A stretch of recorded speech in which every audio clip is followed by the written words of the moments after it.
Bismillah ar-Rahman ar-Rahim. Assalamu alaikum, brothers and sisters, and welcome to Ramadan nights on this 10th night of Ramadan 1441 after the blessed hijrah of the Prophet Muhammad sallallahu alaihi wasallam. I am Abu Abdurrahman, and I'm very pleased to be joined by my dear brothers Sheikh Nassim Abdi and Dr. Omar Najjarine. Assalamu alaikum, brothers. Wa alaikum assalam wa rahmatullahi wa barakatuh. How are you guys today? Alhamdulillah. Bit cold? Yeah, Bit getting chilly? lazy, I think. Bit chilly on this. We all have. Has it happened to you? I always have to think twice of what day it is.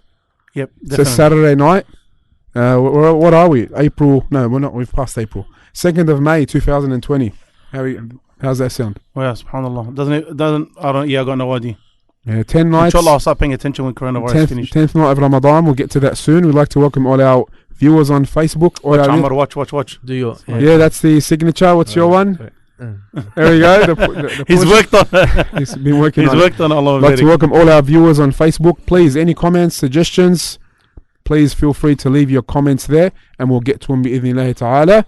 And also all our listeners on our apps, on Google and Android and whatever else, Apple and TuneIn, and our Wi-Fi radios, which have been spreading like fire. We'll get to that more later on in tonight's episode bi'idhnillahi ta'ala. Now tonight's heading or title of the program is quite a, how can we say, heavy one. But before we get to that, it's 10th night, ya Dr. Omar. I'm not that good at maths. That means the third of Ramadan's almost over. Yes. Third of Ramadan, as we know, goes very fast, alhamdulillah. So yeah, subhanallah. Our third is quite a big any portion of the month of Ramadan. First, say 10 nights, and then we have the middle 10 nights, and we have the most important, the last 10 nights, which will Are come. you serious? The first 10 nights is gone? Like, is that? This is the 10th night now. You know, we enter the 10th night, so tomorrow's the 10th day. Didn't we start on a Friday? I can't remember. Thursday would be the first night. That's right, yeah. Wow. So the Friday was the first day. We entered the Friday No, night, okay. yeah. So this is the 10th night. Tomorrow, once you complete tomorrow's dates, you've done 10 days, Wow. which is Sunday in the way we look at things today. So 10 days, that's pretty fast, subhanAllah. For me, I'm telling you, it's like I just blink my eyes and here we are. I haven't felt anything. SubhanAllah. It's been the quickest 10 days of my life. And today was a bit of a change, obviously. It's one of the colder days Quite chilly, yeah. that we've had in the month of Ramadan. Have you banged out the heater yet or what? I heard of a new Aussie slang today. Someone came in to the clinic and said, "Oh mate, just saw a wheelie bin." I wasn't really sure what they meant by wheelie bin, but apparently it means a small tornado. You know, when the wind comes and blows the And the bin flies up. not the bin, they just call it a wheelie bin. Because Like, it picks up the rubbish. yeah, it picks up the rubbish or the whatever off the floor. Okay. Just like there's small little tornadoes. Oh, Interesting. sorry, a wheelie bin or willy bin or whatever they call it, wheelie bin. So I don't know, I just felt that was a bit interesting. Yeah, so it is obviously cold and windy, which is subhanallah, because only a few days ago it was quite warm and nice. Subhanallah, and just we're heading into winter. Jazakallah khair for the weather update, Dr. Omar. Sheikh Nassim, how's your 10 days been so far? SubhanAllah, started off excellent. Then I got hit with two things at once, alhamdulillah. Khair, inshallah. The clouds became grey, which already puts a dampener on your day. And my brother, Allah Yajzi al-Khair, That rhymed without even you knowing, you know that, huh? puts a dampener on your day. Oh, there you go. Allah The Mabarak. crowds were grey. Yeah, they told me I'm naturally gifted, Allah Mabarak. Next you'll be introducing him as Nasheed artist. the poet. I'm Nasheed artist. We've got a few titles in the making. Yes. Yeah, but we will save them until like a really special episode, inshallah. Inshallah. So two things, the clouds were the grey. grey clouds, and then my brother, Allah Yajzi al-Khair, he's doing my kitchen. So it's just annoying in the house because everything's all over the place. Why, because your brother's there? What do you mean? Because your brother's there, it's annoying, or because of the kitchen? No, because he's thrown everything out of order. So now the living room's not normal. I have to go to my mum's house more, which is a good thing. But it's just no relaxation in your house. Can I It's just thrown everything out. Thrown everything out. We have to give Ziyad a First shout of all, out then. Nassim, Yes, Allah Yajzi al-Khair. He mashallah, yesterday he done flaha. He done Jazakallah very, very khair. good work. Allah Yajzi al-Khair. Regular listener, sometimes part-time commentator. Maybe Yeah, drop us a comment. So Nassim's complaining about getting a new kitchen. I'm the only one that will do that. But it's a bit of pain now, but it'll be all right later on. But you know, when you used to wake up at a certain time, doing certain things when you wake up. Habibi, why can't you just admit it's just hard to get to the fridge? It's fasting. It's fasting. You can't do nothing in the fridge. Middle of the night, waking up, stepping over. Oh no, that's still there. Alhamdulillah, that's still all right. That's the easy part. Alhamdulillah. Now, Look, they say if you're not meant to eat at night, then why do they put a light in the fridge? are you going to comment on that, Dr. Omar? Have you ever thought of it? Have you ever thought of it? You even bother commenting? I can't even see what's in the fridge in the daytime, let alone the night. No comment. In reality, it's better not to eat at night, but you know. Yeah, I try not to. Yeah. And if I do, I follow it up with a green tea.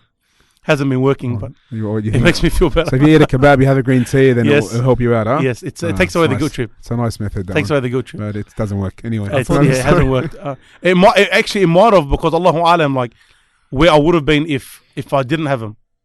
You know what I mean? So, Maybe another time we can speak about healthy eating. I think we have to do it in Ramadan. and a lot of the listeners actually know that mashallah, I usually eat quite healthily. Do you? It's only the after party that sort of. So what you eat after the main meal? Yeah, it's the sweets and the. You know, that's a problem. Especially we didn't realize, and this is something subhanAllah, like this is a lesson that now I tell the brothers that are going overseas to study. I said no one told us, because when I left, mashallah, like Allahumma barik, you know what I mean? There was a very decent body, Allahumma barik. No one told us. You in good shape? Yeah, like, You're that- fit, yeah. you mean? No one told us that when you go, Habibi, because you're going to be up late studying, naturally you get hungry. Yeah. Naturally you want something easy. Your body, the first thing it's going to tell you is want salt and sugar. So you're going to be smacking a packet of chips and chocolate. No one told you that kind of stuff. That very quickly and rapidly you're going to start saying you're putting on weight. No one told us that kind of stuff. So the students that go overseas now, I actually tell them that. So make sure you exercise and watch out for the watch your food, because you don't realize how quickly it sneaks up on you. So food wise, I'm actually pretty good.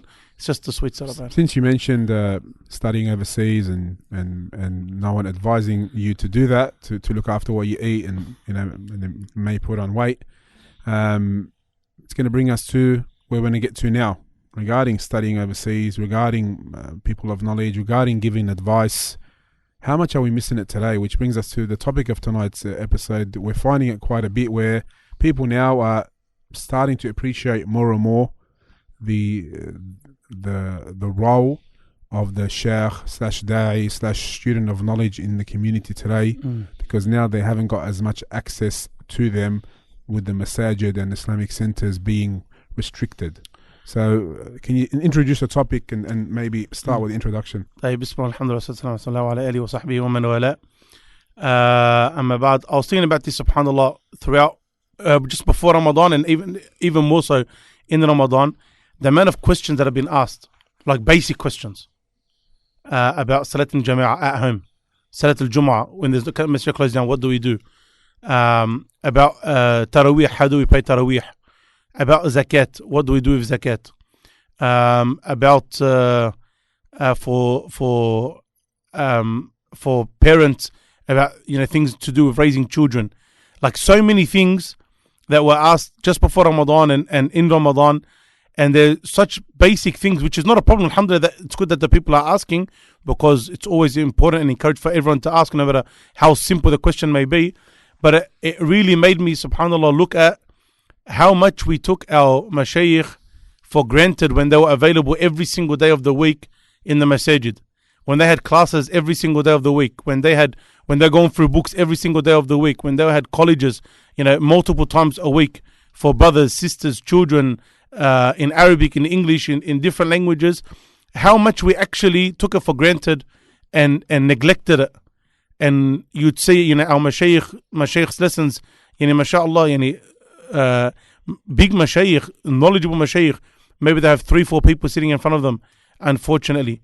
But now that they're needed and we're asking them so many questions, I just hope that we actually look at how little we know and how much we actually need our Mashayekh for that guidance, and how much effort they actually did put into study to be able to know this knowledge and memorize this knowledge and be able to pass this knowledge on.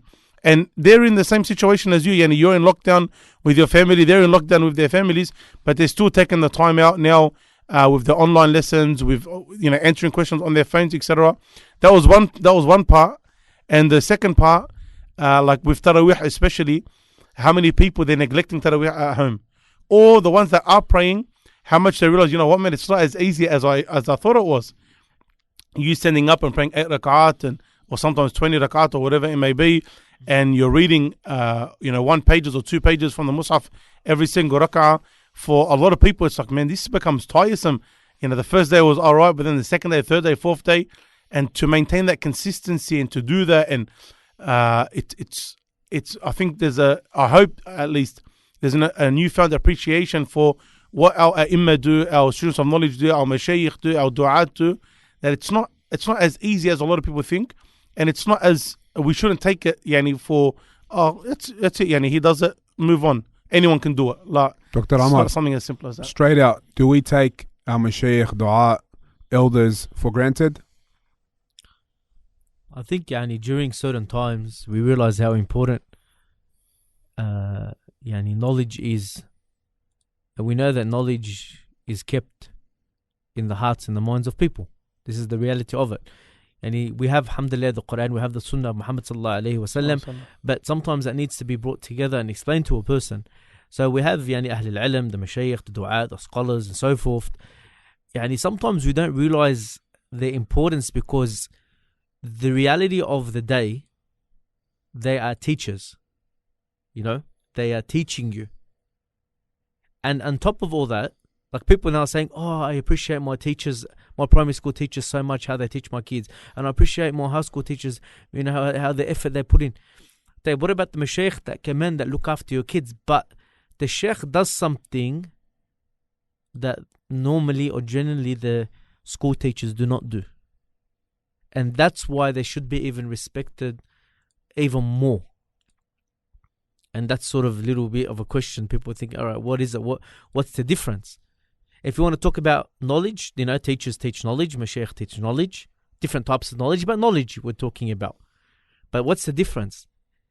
What I find that we're not feeling that we've taken for granted, and we're feeling that it's missing. Habibi, you can go get knowledge from YouTube. You can get knowledge from the internet. You can tune in live to a lot of the Mashayekh that are broadcasting live. But what you're missing is the tarbiyah of the Sheikh. See, the Sheikh, I remember once one of the ulama, one of the scholars, he said, a alim, what makes him a scholar, that distinguishes him from others as a true person of knowledge, is he teaches knowledge and he teaches tarbiyah. He's a murabbi, birabbi nas. He teaches them etiquettes. He teaches them morals. If he sees the child eating with his left hand, he says to the child, eat with your right. The school teacher doesn't do that because they don't have knowledge of the Quran and the Sunnah of Muhammad sallallahu alaihi wasallam. And you find this among the companions. They said that, narrated that even Umar ibn Khattab radiyallahu anhu, even when on his deathbed, he was a murabbi on his deathbed. When he saw a man in his izar was below his ankles as he was dying, as the man walked off, he told him to raise his garment. Even at that stage, he was still being a murabbi. He was still teaching and raising the people. And he took that from the greatest murabbi from all humans, which is the Prophet sallallahu alaihi wasallam. From his last words, he is about the prayer. So as-salah. Exactly, as the Prophet sallallahu on his deathbed was concerned about the salah that the Muslims have prayed. But coming back to that question, yes, ilm is there. You can get it from internet, you can get it from online, you can get it from. But ilm, without the tarbiyah, without the sheikh being a murabbi, teaching you, raising you, right, like a father figure, like a grandfather, right, then you're missing that. You're missing the sheikh. I remember, Allah yahmi, Sheikh Fiyaz, we used to sit in a certain way in class. Like we used to have our left hand, for example, behind his say, don't sit like that. Or for example, one of the brothers would be lying on his stomach. We say the Prophet forbade to lie like that, because that's how the hypocrites will lie in hellfire. Sit up. This is all part of tarbiyah, of the sheikh teaching and subhanAllah, I do that to my kids too now. If I see them, it flows on how the sheikh is not just teaching knowledge, but raising the person in more of a practical sense to improve himself to be a better person.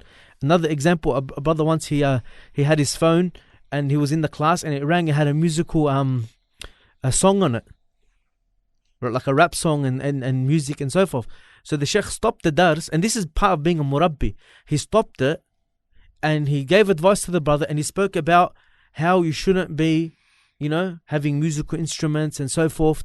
And he taught the person, and that's being, subhanallah, a murabbi.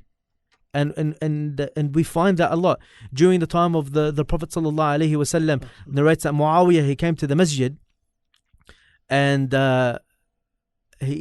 someone said, as in salah, someone said assalamu alaikum, and he replied wa alaikum assalam.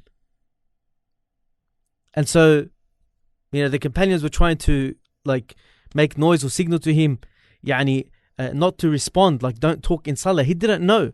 Someone else came in and said assalamu alaikum. He also responded wa alaikum assalam.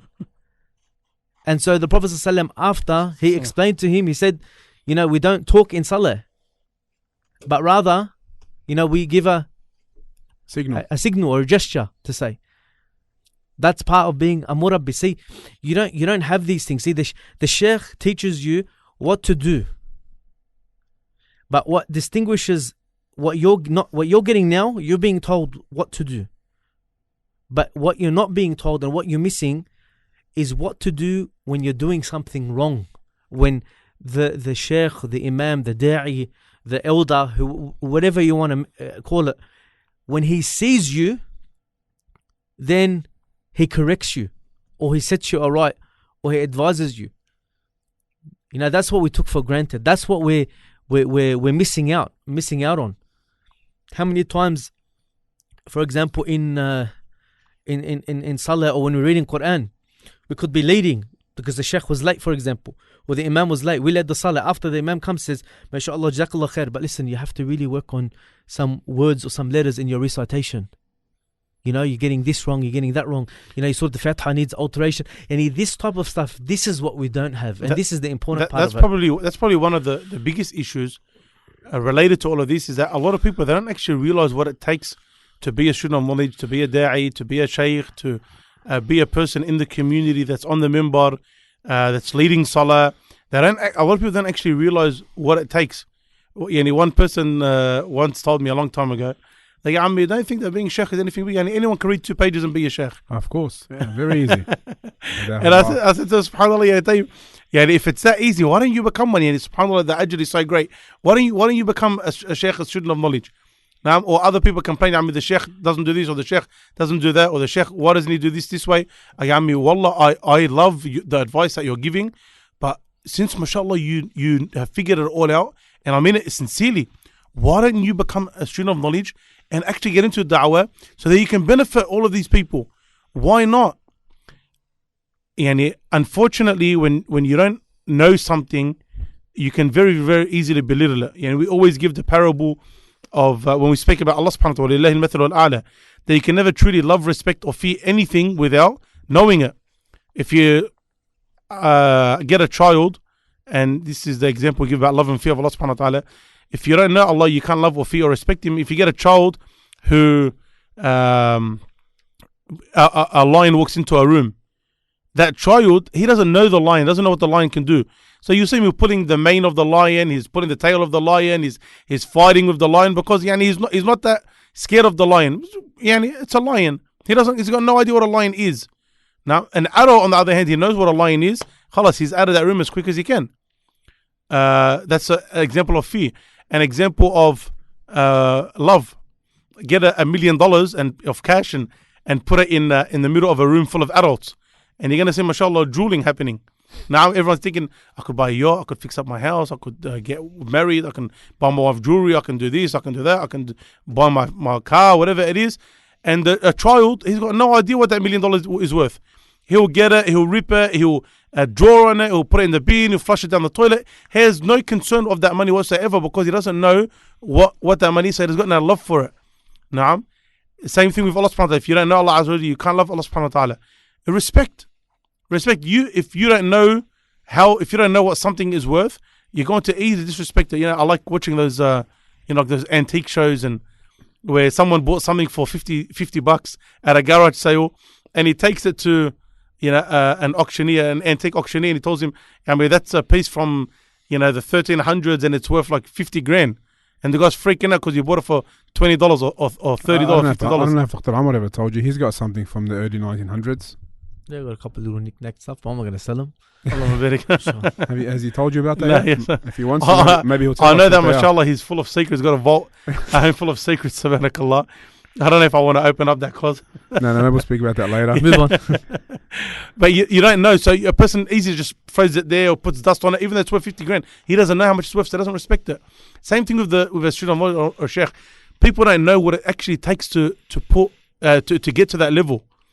It's very easy to believe, very easy to criticize, but you have no idea what it takes to get there. Same thing with professional athletes. It's very easy to say, why didn't you just throw a cutout ball, miss two people, he would have went straight into a try. And people go, you got no idea what you're talking about, brother. Relax it, then sit on the side. The armchair critics. The armchair critics. When it comes to da'wah, it's if you knew what study needed to go into, and no one's going to do less than a year, just a year by itself of full-time Arabic. No one. That's not to get you to a sheikh level. That's to get you on your journey to becoming a sheikh. Now, you're not going to do less than a year in Arabic. You're not going to do less than a year in Quran. It's ongoing as well. You're not going to do less than 3-4 years of hardcore study. You're not going to do less than that. And these people are sacrificing 5, 6, 7 years at least of full-time studies of their life. Then comes the rest, that ongoing study that you need to continue to revise. You need to study new things. There's so many doors to study. There's so many strengths that you can work on. Then on top of that, you're dealing with literally sometimes thousands of people a week in the community. Sometimes literally. From the colleges to the Jumu'ah to the online da'wah to all of the different platforms of da'wah. You're dealing with so many people. Then you've got your own financial situation to look after. A lot of mashayekh, a lot of du'at, family, yeah. Because of their responsibilities towards the da'wah, they can't go and earn, mashallah, $3,000 a week jobs. Even though a lot of mashayekh, they got more than the brains to do that. They got more opportunities to do that, but they don't sacrifice for the da'wah. Then they got their personal life. Then they got their family responsibilities.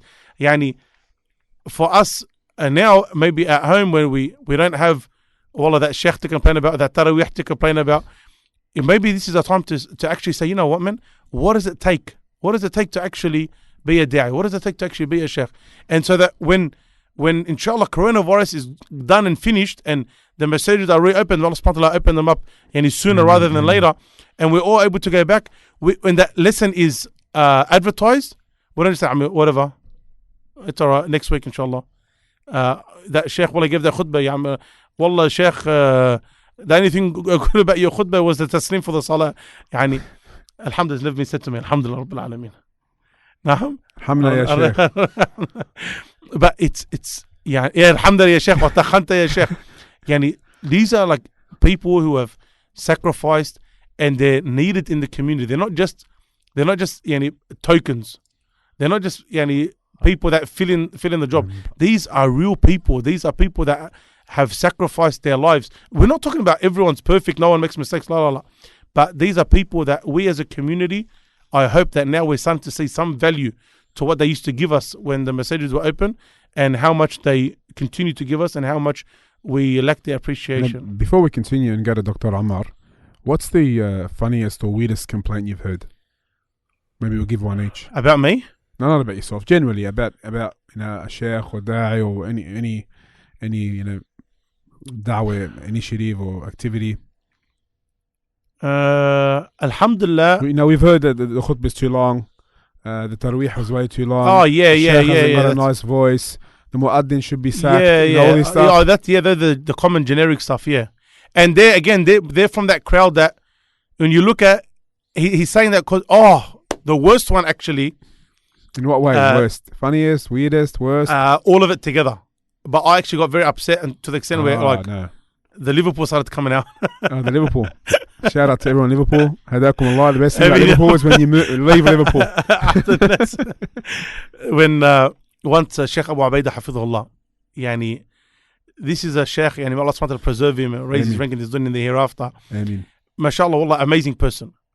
On top of his knowledge in Quran, he's a man who, mashallah, has the ijazat in all of the different types of recitation. So he's got a chain of narration from his sheikh to his sheikh to his sheikh, all the way back to the Prophet ﷺ saying that your recitation is correct. So once at CYC, he was praying Taraweeh, and usually when he goes to different masjid in Ramadan, he recites in different recitations. So you've got the recitation that we normally know reciting, which is called Hafs and Asim. No. This is one recitation, but there's other recitations. For the listeners that maybe they haven't been exposed, this is why sometimes maybe you hear someone saying instead of Maliki Yawmiddin, how we normally say, they say Maliki Yawmiddin. Naam. So one of the recitations is reading Hamza and Khalaf. Instead of saying Ihdina Sirat al-Mustaqim, the Sad, it's a Za. It's like a half between a Sad and a Za. So he's saying Ihdina Sirat al-Mustaqim, Sirat al-Ladina anamta alayhum. It's a hum, not him. So after the Salah, these two guys, Allah Hidiyon, they come up to the Sheikh and they're like, Sheikh, you changed the Quran. Oh. And we're like, oh, here we go. So, Sheikh, you changed the Quran. And the Sheikh is, like, may Allah subhanahu wa ta'ala, he's so humble. I hope he's not watching so he doesn't see us praise him. He's very humble. The Sheikh is letting them go and letting them talk, and he's trying to explain nicely. And I'm sitting there. And it's part of etiquette with the Sheikh that if your Sheikh is there and he's talking, that you don't talk. That's part of the etiquette. So after a while, I was saying, these guys, they're not getting it. Like, you know what things they're saying? Yeah, I mean, I'm a Sheikh, I've studied Sharia. I know Riyadh al-Salihin. But brother, you obviously don't know Sharia, and you obviously haven't studied things that my Sheikh studied, because no one says that. I've studied Riyadh al-Salihin. But the Riyadh al-Salihin, Jazakallah khairan, is a hadith book. That's right. What does hadith book have to do with qira'at? What does that have to do with that? And aslan, there's, when you say I've studied Riyadh al-Salihin, like, this is from the extras you study when you're becoming on your student of knowledge. It's not like something that you actually study, like usul al-fiqh or the fiqh itself, for you to say, Alhamdulillah, I've studied this, now I can get up and give talks, etc. It's for mawa'id. If you want to use it, they use it for Riyadh al-Salihin. It's not something that you study it as in an academic thing to become a scholar or a sheikh. Even though it's an extremely beneficial book, but it's not something that you say, oh, I've studied that, now I'm a sheikh. So these guys, it was quite obvious that they had no idea what they're talking about. But when they started to insist that the sheikh is wrong, and I started to get angry, and I said, Sheikh, please, do you mind if I say something? I said, brother, I said, Makil ihtirami. I said, obviously in Arabic, have you studied qira'at? He said, no. I said, I've studied Sharia. I said, have you studied qira'at? Tajweed, ilm al-tajweed? Have you studied the different recitations, al-ahruf? He said, no. I said, the Sheikh has the ijaza in all of the recitations back to the Prophet ﷺ. The Sheikh has multiple Mashayekh saying, you are qualified to teach different recitations. With all due respect, don't talk about something you don't know. Go ask someone. And if you have a Sheikh that you follow, go ask him and then come back. But don't come and tell the Sheikh that he's making, not that he made a mistake. He changed the Quran. He said, you're changing the Quran now. This is a big, big, big statement. So things like that, really, really, really annoyed me. But alhamdulillah, after my statement, they calmed down and it was all right. Yeah, Jazakallah khair. Dr. Omar, you've got many funny stories, just one. I don't know, but we want me to start. My favorite from his is get back on the minbar. Get back on the minbar. What was that one? There's because the Jummah was shortened. Get back on the minbar. Oh, no. The one that gets me is the like, tell them the story. They don't know, the listeners. They told the Sheikh to get back on the minbar. It wasn't with me. I organized khutbah for a brother that wanted to get into khutbah. He had a lot of knowledge in that. Let's not mention names or places, please. And I told him exactly. You got 20-minute khutbah, 5 to 10 minute salah. Reason being is, so people can catch, the Jummah and that, because people work in a business district and stuff. Anyway, so he done a 10-minute khutbah, and as he's coming off the minbar, one of the organizers came up and started yelling at him to get back on the minbar and continue the khutbah. I think, I don't know, there's a lot of things that people have complained about, that khutbah's too long, khutbah's too short, you're screaming, you're not screaming enough. Your voice is low, your voice is high. It's constant. But I remember the funniest one is a brother. He came up to me and he had a handkerchief sort of tied to his head, and he said to me, "Where's your hat?" Literally had one, you mean? Like a handkerchief? Yeah, he didn't have a hat, a sunnah cap, so he just got a handkerchief and he wrapped it around his head. Yeah. Some of the strict Hanafis from the subcontinent, they say you have to pray with something on your head. So when they see someone who doesn't, it's like end of the world. So once I was giving a khutbah, and this is another time, and I see this old man walking from the back with a cap in his hand. He actually walked all the way up to me, and he said, "And he goes, brother, please put this on in front of while I was giving the khutbah." Oh. And I felt embarrassed, and I've got a big head, so all caps don't fit me. I have to get the big size. So I'm trying to put it on. I just let it sit there. Continue the khutbah, subhanAllah. Just not that I didn't want to offend or break his heart. But yeah, subhanAllah. There's a lot your funniest one. We got a few. Let me read the comments. We'll get back. We've got a few comments here. Ben, he's from Wollongong. Assalamu alaikum. Everyone, lovely to see you all. I hope you all enjoyed your iftar. May Allah bless you and your families. That's Ben from Wollongong. Which Ben? Lerovsky. Ben. He comments when the Wollongong brothers are on. He gives out Sheikh Jamil. Yes. And yourself. He makes good coffee, mashallah. Ben, yeah, he's a coffee man. Oh, excellent. If you come down this way, I think is, Brother Ben. Golden liquid or something. 1 second like is Wollongong, 1 second is Liverpool. Make up your mind, bro. I'm from Liverpool. He's very Where's this active. black from? Very active. Is he a Wollongong boy or is he Liverpool? Liverpool. But I hope that in Wollongong. I think they're going to adopt him soon. Soon. All right, Brother Ghazi, he's got a few comments. Big respect for anyone who sacrifices and learns to teach others, learns for the sake of Allah in order to teach others. Yeah, Jazakallah khair, Brother Ghazi. It is big respect to the brothers and sisters who have sacrificed their life to learn for the sake of Allah and to teach others with sincerity. I just want to say something very because I remember I was at a university lecture once, Islamic lecture, and the person that was talking said something very offensive, and I'll repeat it here because it's not rude, but it just gives the insight, because sometimes we have this perception which is completely wrong. He said, in our country, and I'll mention the country, it's no problem. He's talking about, because he's South African background, he was talking about South Africa, and he said, the kids when they're in high school, if they're doing really, really, really well, they go on to become engineers and doctors and all this other stuff. He goes, and if they're struggling or whatever, normally what the parents do is they ship them off to a madrasa in India or Pakistan, and they become Mashayekh. And pretty much what he's saying is that the dumb, stupid kids in the class that are not making it, go become Mashayekh. And you know what? Some people have this perception. This guy's a sheikh because he didn't do well in school or whatever. Allah khalik. Can we talk about that next? Allah khalik. Because wallah, I've been wanting to talk about this for a long time, and I'm going to get fired up. All right, can I just say what I have to say? And then you can fire up after it? Sheikh Nassim, just let Doctor get into it. And the reality is to memorize what Mashayekh memorize and dua and scholars or whatever. A lot of them are at the level of, how can I say, being a genius or being smart. We have among us some Mashayekh that have 2 degrees, have master's degrees in engineering, in other fields. I remember when once we were speaking with Sheikh Ayman, and he said this publicly, so we can mention it. Allah subhanahu wa ta'ala reward him, the Amir of Ahl Sunnah al-Jama'ah, Fadilat al-Sheikh Abu Ayman. He said, and as we all know, his level of intelligence is beyond the normal person. His IQ, his level of understanding, whatever, is beyond what you consider to be average. He said that his parents were pushing him to go do medicine, and he was more and capable mentally and physically to go and study medicine. So he has a choice now to go study with Sheikh Al-Albani at that time, Rahimahullah, or study medicine. And he said to his mother, medicine heals the body, I want to heal the heart. That was the answer to his mother. So he had a choice between going to one field, which is considered to be, a prestige field, but he didn't want to heal the body. He said, I just don't want to heal the body. I want to heal the heart of people. So he went and he followed that path. Just know that there's a lot of Mashayekh, dua, even ones that you may consider, these people don't have any education, whatever. Just ask, and you'll be surprised.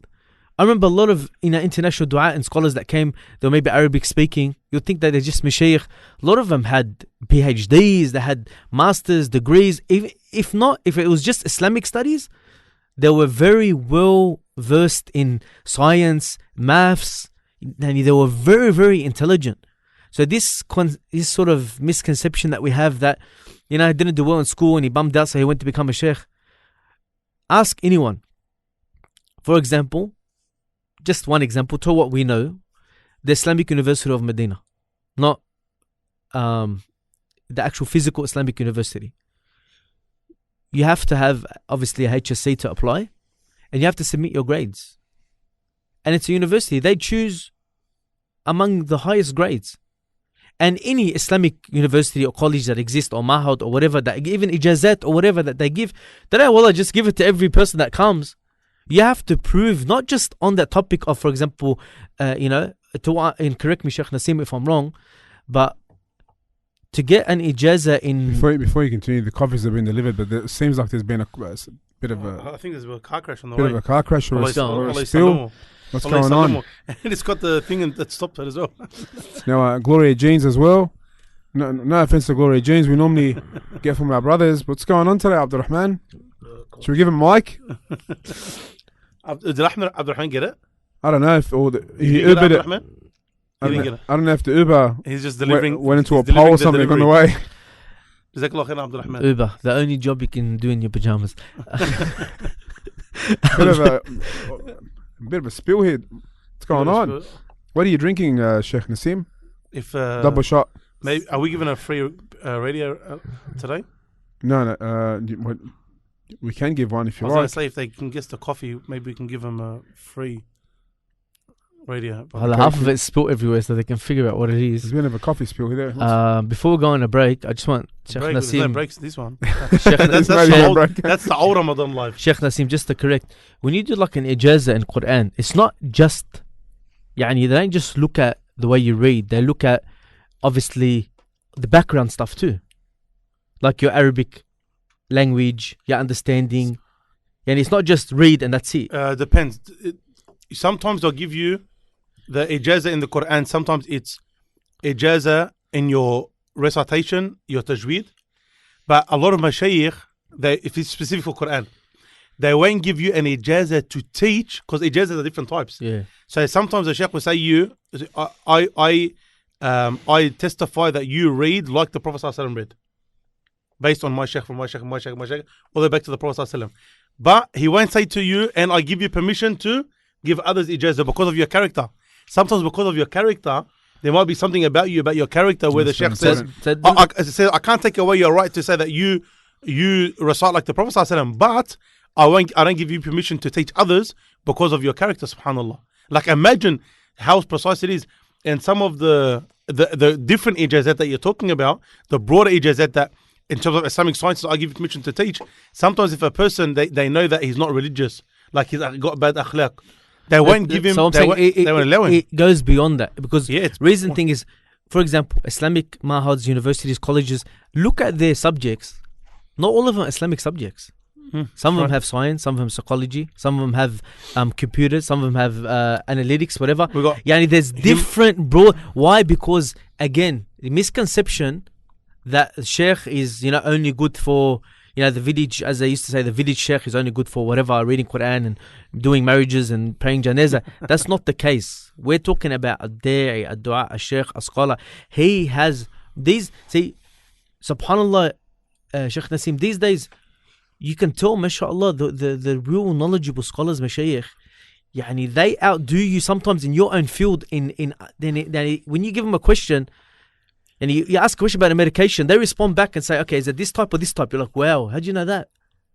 Because again, their level of intelligence, for them to reach that, it's not, wallah, just an easy. And university is 4 years. We're not talking about 4 years. We're talking about a lifetime of study. 100%. One brother said that if the Sheikh or Da'i was to study any secular studies, that every single one of them would be like the highest degrees of doctors in the greatest fields. Many of the them, amount of reading, the amount of books that they go through, the amount of difference of opinion that they research. Tfaddal, jazakallah khairan. Can you just, Dr. Omar, can you get please, a bit social close? distancing, my friend. All right, I have to get the measurement but out. I believe that this is, and that's why I get upset with this stuff, is because I believe that this is done on purpose. You're right there, Dr. Omar. You don't like the reaction there. Wait, sorry, so I don't mispronounce the tajweed of chai. Chai latte. Chai Latte. TCH. Okay, but before we continue, It's actually a latte. The guesses for what you're drinking are coming. Oh, okay. Okay, They don't get it yet. let's say, brother Ben, cappuccino for Sheikh Nassim. Wow, what are you talking about, Ben? You make coffees. That's not. How can that be a cappuccino? I just gave you a tazkiyah. I just said to the people, mashallah, you make good coffees. Brother Ahmed gives salam. Ahmed Murhi, salam alaikum, wa alaikum Salam. salam. He guesses a piccolo. Oh, tabarakallah. Close, but it's not a piccolo. This is the piccolo here. How's that a piccolo? What's It's a double shot piccolo. What's in here? This is meant to be your favorite double shot. Should we leave it for another second? That's not macchiato. It's meant to be. Oh no. It got mixed up on No, the way. yeah. So- No, that's look at the colour. That's definitely not our a assistant macchiato. here, Abdurrahman, he stuffed the order. he spilled the coffee and he didn't clean it for us either. Well, I did- Jazakallah khair. He does a lot I of actually got a camera. coffee latte. Actually, this is a coffee. What do you? I latte. don't know what you got. Yeah, and this I don't have That's sugar, the- and this one's definitely got sugar in it. Does it got sugar as well? It's got like at least 1.5 sugars at least. I don't So I don't know what's going on, Gloria Jeans. We apologize. It was for either this. Abdurrahman or Gloria Jeans, one or the other. All right, yalla, what else? What have we got here? Ben, my bad. He says, flat white. My bad. It's been a while. I forgot. He started laughing. And then one. Here we go. Latte. Liftworks. Crane hire. Latte. No, latte, brother. I've got a thing against guys that drink lattes. So Lattes now. It's like saying out there that only the guys in or the people from Bondi are sipping Yes, on lattes. that's More right. the This posh is people. this is a- more a yeah, upper class. It's a eastern suburbs. okay. I view myself quite highly. Latte, especially if it's 3/4. So in Liverpool, they should be drinking what? Just like water, nothing else. long legs, long legs. But if a guy drinks latte, just ask the barista which of the two genders generally drinks latte, because latte is more milk. So because more okay. milk, it's meant to be softer. It takes away the strength of the coffee, whereas the cappuccino has got a bit of water in it. So it's meant to be a little bit stronger because it keeps the stronger a little bit stronger.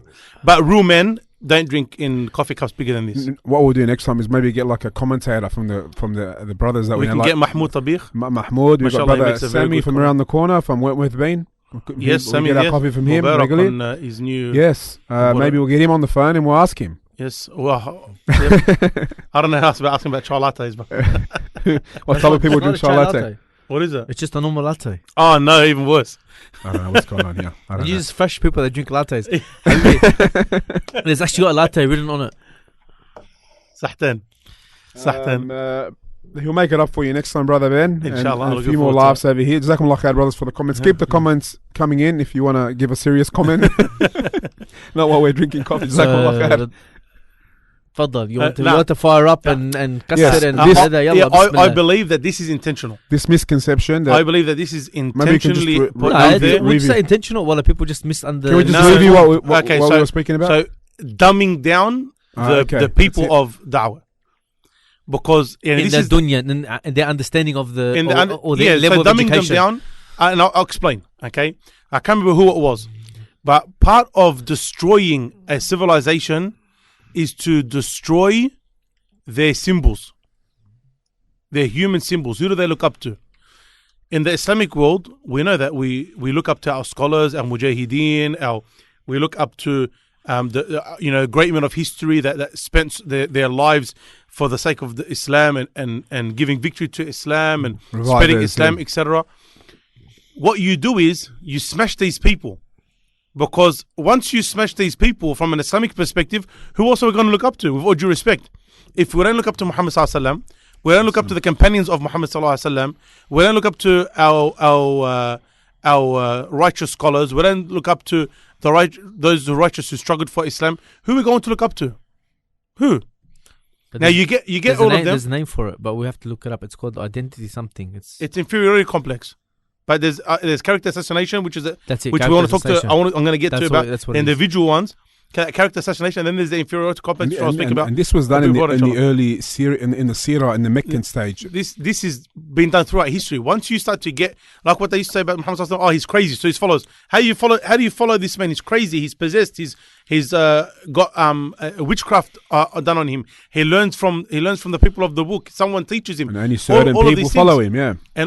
And you look at that's right, and then start talking about the followers. Only the dumb people follow him. Only the lowly people The follow weak, him. yeah. Now you look at all of these claims. If you were to analyze them and study them, you see how silly they all are, the Quran refuted and all of them how easy they early are on to anyway. refute. But unfortunately, that happens throughout history. Now, what we find today, and it's been done before today, but I want to talk a lot about today because there's an additional problem for us as Muslims. But today, the same card is played, that the Mashayekh are dumb. The Mashayekh, they don't understand. The Mashayekh live in a bubble. I hear it all the time. But do you realize it's always got to do with something that's got nothing to do with them being a sheikh?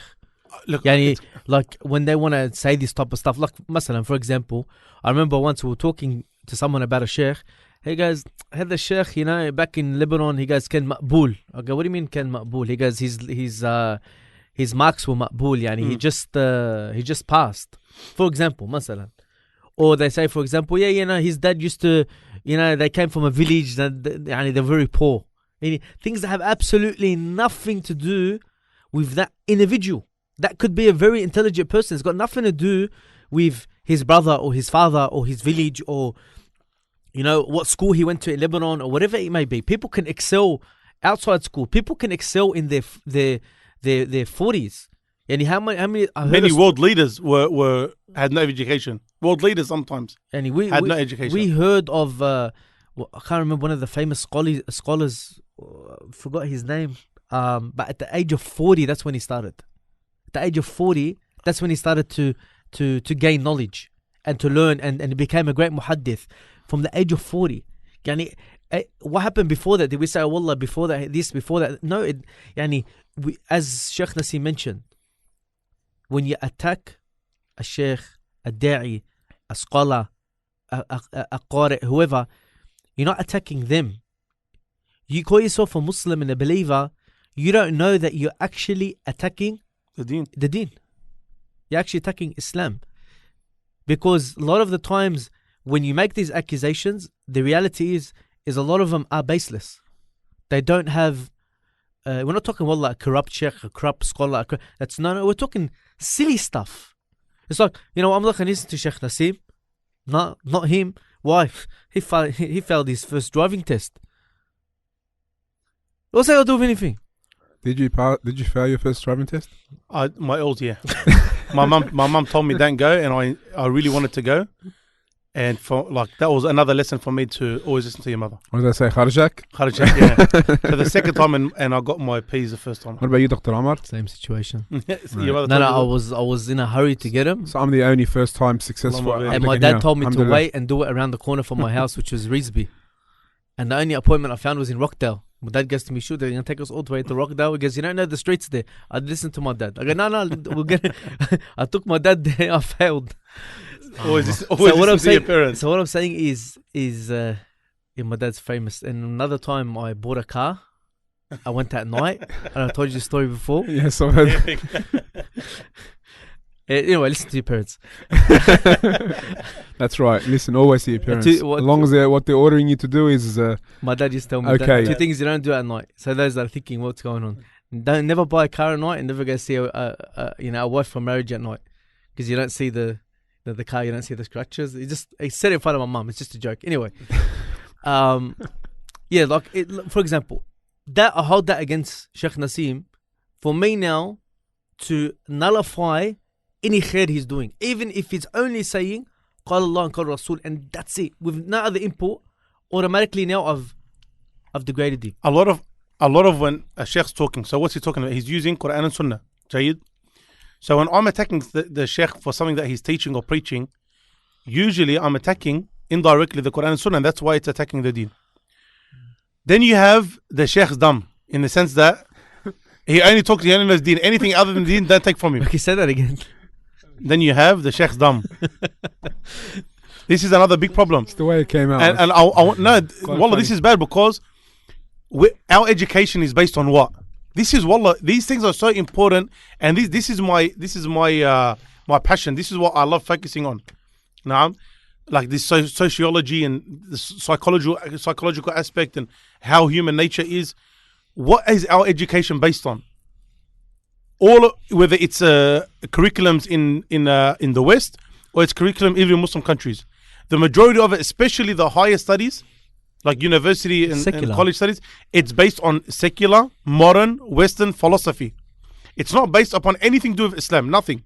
It's based upon secular, modern, Western philosophy. And I say modern Western philosophy because older Western philosophy or traditional Western philosophy, it doesn't agree with things that are done now in terms of like the place of the woman and how the woman should be, etc. It doesn't agree with that. We're talking about modern Western philosophy, which is not based upon science, which is not based upon facts. It's based a lot upon emotions, and it's based upon thought. This is this person's thought. This is what they believe to be right. They're not saying, okay, because of facts. We're not talking about facts. If you talk about, for example, women in the workplace, and you look at facts, but they'll be forced to say, man, maybe the how we say, khalas, just the woman should be like the man in the workplace. Maybe we need to revisit that. If they done it with facts, but the problem is they don't do it with facts, just based upon emotion. You say that now, so you're a misogynist, you're a sexist, blah blah blah blah. Anyways, come back. So this is what this is what they're basing their studies on. So when they come now and they want to talk about the sheikh, well, the sheikh doesn't know. The sheikh doesn't know what. The sheikh doesn't know how to do with a person regarding anxiety. What does he know how to do with a person that has anxiety? Because he hasn't studied psychology. What did you study in psychology? Did you study the effects of sins on the person? Did you study that at all? They don't take it into consideration. Because science is studying facts. It's meant to be studying facts. If science doesn't take into account religion, because it's not tangible, you can't study it. There's no measure for it. So it doesn't look at the effects of sins on a person. So when a psychologist comes now and they advise someone, a sister or a brother who's going through depression, one of the things they advise them, one of the possibilities is, do what makes you happy. Change. Go and wear makeup and buy new clothes and put perfume on and get outside and enjoy yourself. Like, for example, after a divorce. So we know the woman has the iddah period. They try to do the exact opposite. لا تطلعي من البيت وروحي هون end up on some corner somewhere smoking argile. Why? Because you're getting out of your house and you're getting out of the place of depression. That's exactly against the Sharia. And no, you can't listen to what the Sheikh said. Why? Because the Sheikh hasn't studied psychology. MashaAllah, what you're saying is in line with what Allah wants. And when the Sheikh's quoting the Quran, quoting the Sunnah, the authentic Sunnah of the Prophet Sallallahu Alaihi Wasallam, that has got no idea about psychology. Your textbook knows more about the human being than Allah Subhanahu Wa Ta'ala. Your textbook's more wise than Allah Azza wa Jal. Your textbooks take into consideration the long-term consequences more than Allah Subhanahu Wa Ta'ala. This is the problem we have today. The people say, the Sheikh doesn't know how to deal with it. Why? Because of this. He only studied this. Ya Habib al-Qalb. If Allah said something, I don't care what your doctor's name is, what your professor's name is. Allah Azza wa created him. He was a sperm once upon a time. Allah Azza wa made him what he is today. And you want to take his word over the word of Allah Subhanahu Wa Ta'ala. But we're taking it as deen. We're taking what we're taught in universities as deen. You know what it is. So Allah Khalik, 1 second. And part of the issue is because that Sheikh doesn't have that Western secular education. Very, very, very dangerous. Many of our Mashayekh, they have studied these things. They have studied these topics. They are in communication with Muslim psychologists, even non-Muslim psychologists and non-Muslim doctors and non-Muslim professionals to come to the right conclusion. When they give a fatwa, when a sheikh gives a fatwa, it's not just based upon Islamic knowledge. There's also the dunya aspect to it. When we ask questions, is this allowed because of alcohol? We go back to the pharmacist. We go back to and we ask him, is this alcohol that makes you drunk, or is it a chemical used alcohol? What percentage of alcohol in it? Will it ever make you intoxicated? What is the alcohol used for, etc.? There's questions being asked. We're in constant communication with professionals, and people dumb it down. What's that based on? Those 2 points of you get rid of the symbols of Islam, which are the scholars in Islam and the people around the scholars that support Islam. And so people don't have to go to them. And 2, you dumb them down so that when people have real issues like health issues, physical health issues, mental health issues, iman issues, marital problems, they want you to push you away from the scholars. They want you to push you away from Islam. That's what they're preaching, Islam. For you to go to take a non-Muslim piece of advice. Hold on a second, Habibi. Barakallahu fiqh, jazakallahu khairan. Know your place. Whenever you want to give advice, ask yourself, is it in line with Allah and the Prophet ﷺ's rulings and advice, or is it a non-Muslims? And then ask yourself the second question. As a believer, whenever we have we differ in a matter, or we have a disagreement, or we want to come to the right conclusion, where do we need to take it back to? Who's our judge? Allah and Prophet ﷺ or someone else? And if you say someone else, question your iman. And if you say Allah and His Messenger sallallahu, then make sure you stick to that statement and you actually implement it instead of trying to run away from it. Allah. How do you follow that up, Dr. Omar? I told you. Don't talk Just about want to it. make sure he's not finished. He's finished. Alhamdulillah, I'm finished. Barakallah fiqh. Jazakallah khair. قولي هذا. That's it. Finished. We just wrap No, up the program. I'm waiting until you finish and then I'm going to go for round 2. Gloves are off.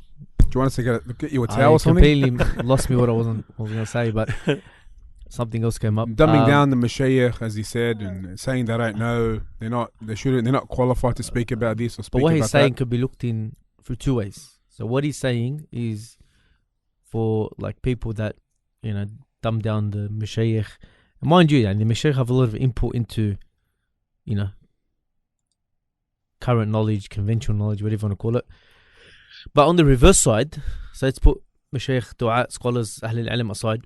You have people that, so this is from the reverse, that have a lot of secular knowledge, and because they have that much secular knowledge, they think to themselves that they have some authority over Islamic fatwa, and they have a say.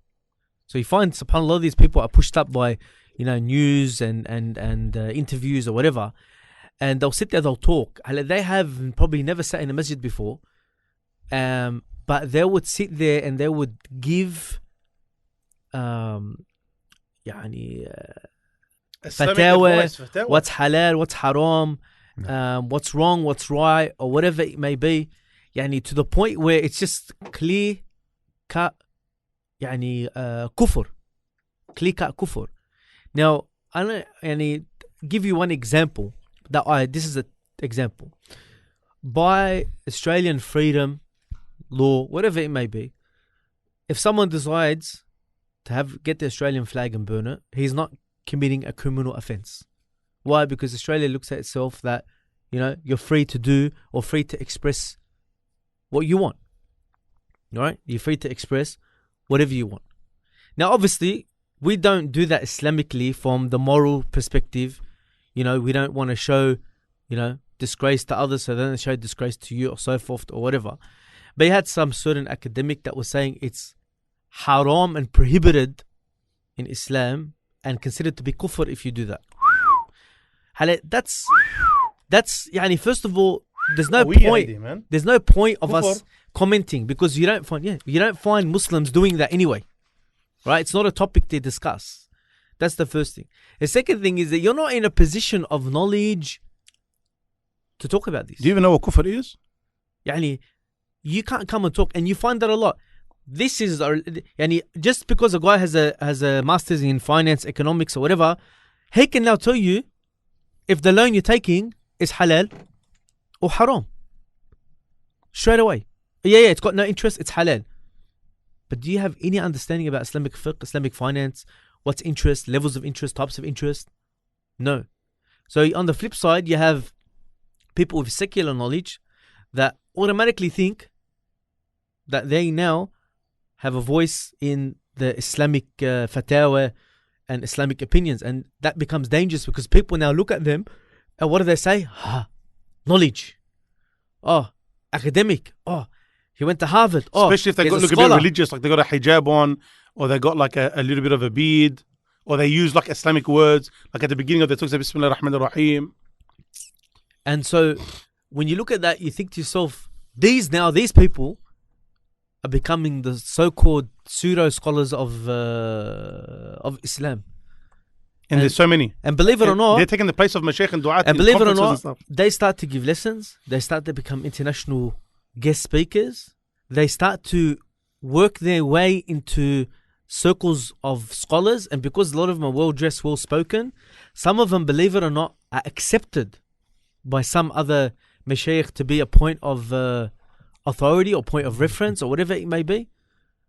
And if you really want to break it down, because this happened once as a guest, I assumed he had knowledge. I assumed, right? He was one of these people.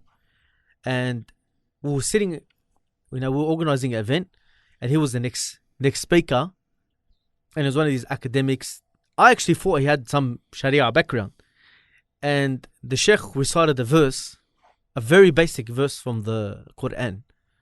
can't remember exactly what verse, but one of the ones, فَإِنَّ مَعَ الْعُسْرِ يُسْرًا, for example. Like one of the verses a lot of people knows, after every hardship there's ease. And he leaned over, he goes, what did you just say? Okay, what do you mean? He goes, what did you just say in Arabic? I said, the verse Quran. He goes, yeah, what does it mean? So I told him, and then he hopped up on stage and said, Jazakallah khair, may Allah reward Sheikh so-and-so for, reciting this verse, and, the meaning of this verse is so beautiful. And started talking about the verse. He didn't know what it was? He didn't even know what it was. It's like, there's a story of two of these sitting together, and one of them, he said a hadith. The other one said, Sadaqallah al-Azim. Because they don't know, but they appear to be. And there's nothing wrong with not knowing. There's nothing wrong with it. Even if you're a student of knowledge, you're taught, one of the very first lessons you're taught is, do not be scared to say Allahu Alam. Allahu Alam is half of knowledge. Allahu Alam is the shield of the believer. These are statements from the companions of the Prophet ﷺ and scholars throughout the history. They're so eager to make sure that student who's coming up knows how to say Allahu Alam. That's a student of knowledge who spends his life learning. We're talking about people that have their own. That's what I'm saying. If you're a student of knowledge and you have to say Allahu Alam if you don't know. Look, you know what these people are saying? People are saying? Sorry, because you got me on a roll now. You want one of them said? I'm going for round two based on what you said. Let me just finish this point. Just to give an example, one of them, he said, whoever said that Allah subhanahu wa ta'ala did not bring the rest of the creation, excluding Adam alayhi salam, through the process of evolution. Where we did not. Adam alayhi salam was kun fayakun. Be and was. But what proof is there, like the plants and the other animals, didn't come through the process of evolution? This guy's a scientist. And he starts bringing verse and this and some twisting a hadith and, fetching, showing this verse here and bringing this theory and that theory. What are you doing? Are you looking at the Quran? You gave me 3 points. Jazakallah khair. Can we just mention a comment from Brother Zakaria? He says, Assalamu alaikum, Sheikh. What about those who have certain religious knowledge alongside the academic knowledge, and try to use the academic knowledge and try to influence or change the clear-cut fatwa or fiqh principles that we have laid out by the Mashayekh for their own benefit? Obviously, that person doesn't understand, doesn't have Islamic knowledge. Don't open up that door. Brother Zakaria is from Canada. Regular contributor, Jazakallah khair. I know who he is. That's right. Ya Allah. Yalla, fish al-bak, yalla. Has to be from Wollongong if he knows who he is. He's from Canada. Jazakallah khair, Brother Zakaria. A lot of beneficial comments he always puts for us. When it comes to firstly for the professionals, work with the Mashayekh, work with the students of knowledge. Come and speak to them. Always have a point of reference. If you're a lawyer, if you're a psychologist, if you're a doctor, if you're a pharmacist, speak to them. And if you want to sit there and complain, then try and change. Don't we always say to the Mashayekh, don't complain that the youth are going to, about the Islamic organization, don't complain that the youth are going to places of haram. Give them an alternative. Same thing with the professionals. Don't complain, the Sheikh doesn't know. Go sit and explain to the Sheikh. Work with the Sheikh. You're a lawyer, you're a psychologist, you're a pharmacist, whatever you are. You're an accountant. Go and sit with the Sheikh and explain what you do and explain any questions that you have, because Muslims are going to come to you. And don't think just because you've studied and you're covered by some sort of insurance in Australia that means you're going to be covered on the Day of Judgment. La ya habibi, if you are an accountant, you're still bound by the Islamic principles. The halal and haram also apply to your work. The halal and haram also apply to what you do on a day-to-day basis. If you're covered, if you make a mistake, wallah, insurance covers it. On the Day of Judgment, if it's haram and Allah Azza wa Jal chooses with His infinite mercy and wisdom to not forgive you for whatever reason, you have to deal with that consequence. So be very, very, very, very, very careful in your profession that you don't overstep the boundaries of Islam. And if you have any question, go sit with the Sheikh. And if you find that there's an issue, go and sit with the Sheikh. And how many times brothers come and they talk about to the Sheikh, wallah, we need to talk about addictions, and especially to prescription medicine, Valium and these types of medicines. Tayyib. Okay, what's the Sheikh going to do? Talk about it on the minbar, Jayyid. But what alternatives do we have to offer the people that are on them? Where do we send them? We need the health professionals to come and to see and to discuss these matters. That's what we've done many a times here in Albayan, for example, Albayan Radio. And this is beautiful and good, and we do on a much bigger scale. The lawyers, what are the Islamic rights? If, for example, to do with the Islamic contracts and the conditions set out in the Katib Kitab, the lawyers can come and talk to us. The Islamic rules can come and talk to us. When it comes to people, for example, Islamic finance, let them come and speak to the Mashayekh. And alhamdulillah, they do. There is some level of communication. What I'm talking about, let's broaden that spectrum, let's broaden that communication, because that's what Islam is meant to be. It's meant to be, you are an expert in your field. These Mashayekh, the bigger Mashayekh, I'm not talking about the smaller Mashayekh like myself and the smaller du'at like myself and others. We're talking about the older Mashayekh who have knowledge, have experience. Go and sit with them, go and talk to them, go and get their knowledge and combine the two and come out with a document, a beautiful document at the end of it. We always get asked the questions all the time. Is this, the, what are they called, subhanAllah, the... Puffer? No, the washing liquid for your mouth to clean your teeth. Mouthwash? Mouthwash. Mouthwash is quite simple now. The mouthwash, the ones that contain alcohol, are they halal or are they haram? The lozenges, are they halal or are they haram? The ones that contain alcohol. This medicine for my child, are they halal or haram? So imagine we have a pharmacist who, mashallah, he's knowledgeable in his field and he's strong in his motivation. He comes here with the Sheikh, these are the different types of alcohol that we have. These are the common questions. And we put a page together, 2-3 pages of frequently asked questions about alcohol in medicine. Halal, haram, done.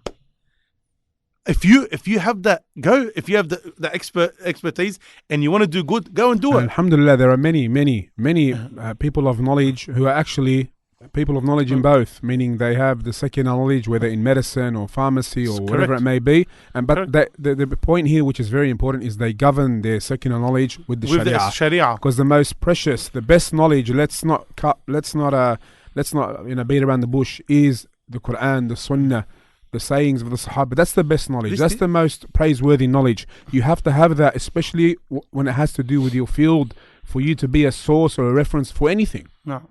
And adding on to that point, the Sharia is not a science like psychology is a science, in the sense that if you want to study Sharia, be a sheikh, no problem. If you want to be a sheikh, study Sharia only. And if you want to be a psychologist, study psychology only. La. The Sharia is something that governs our entire life. Every single person's life is governed by the Sharia.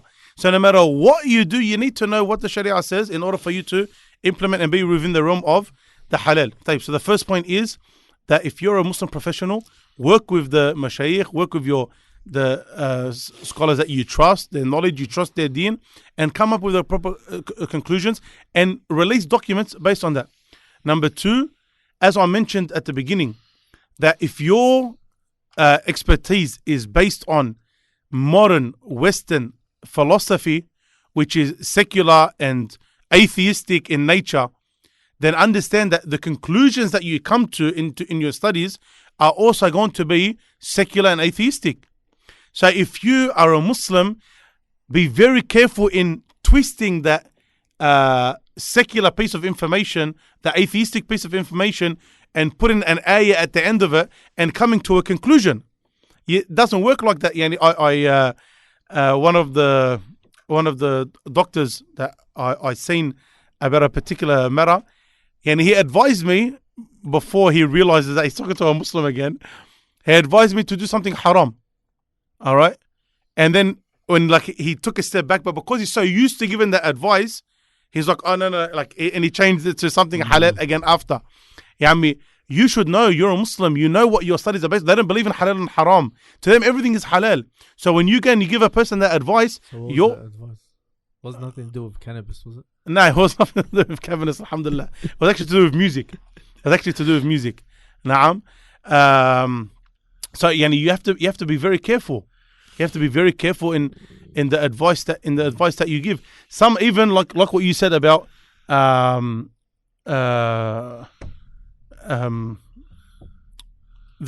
evolution.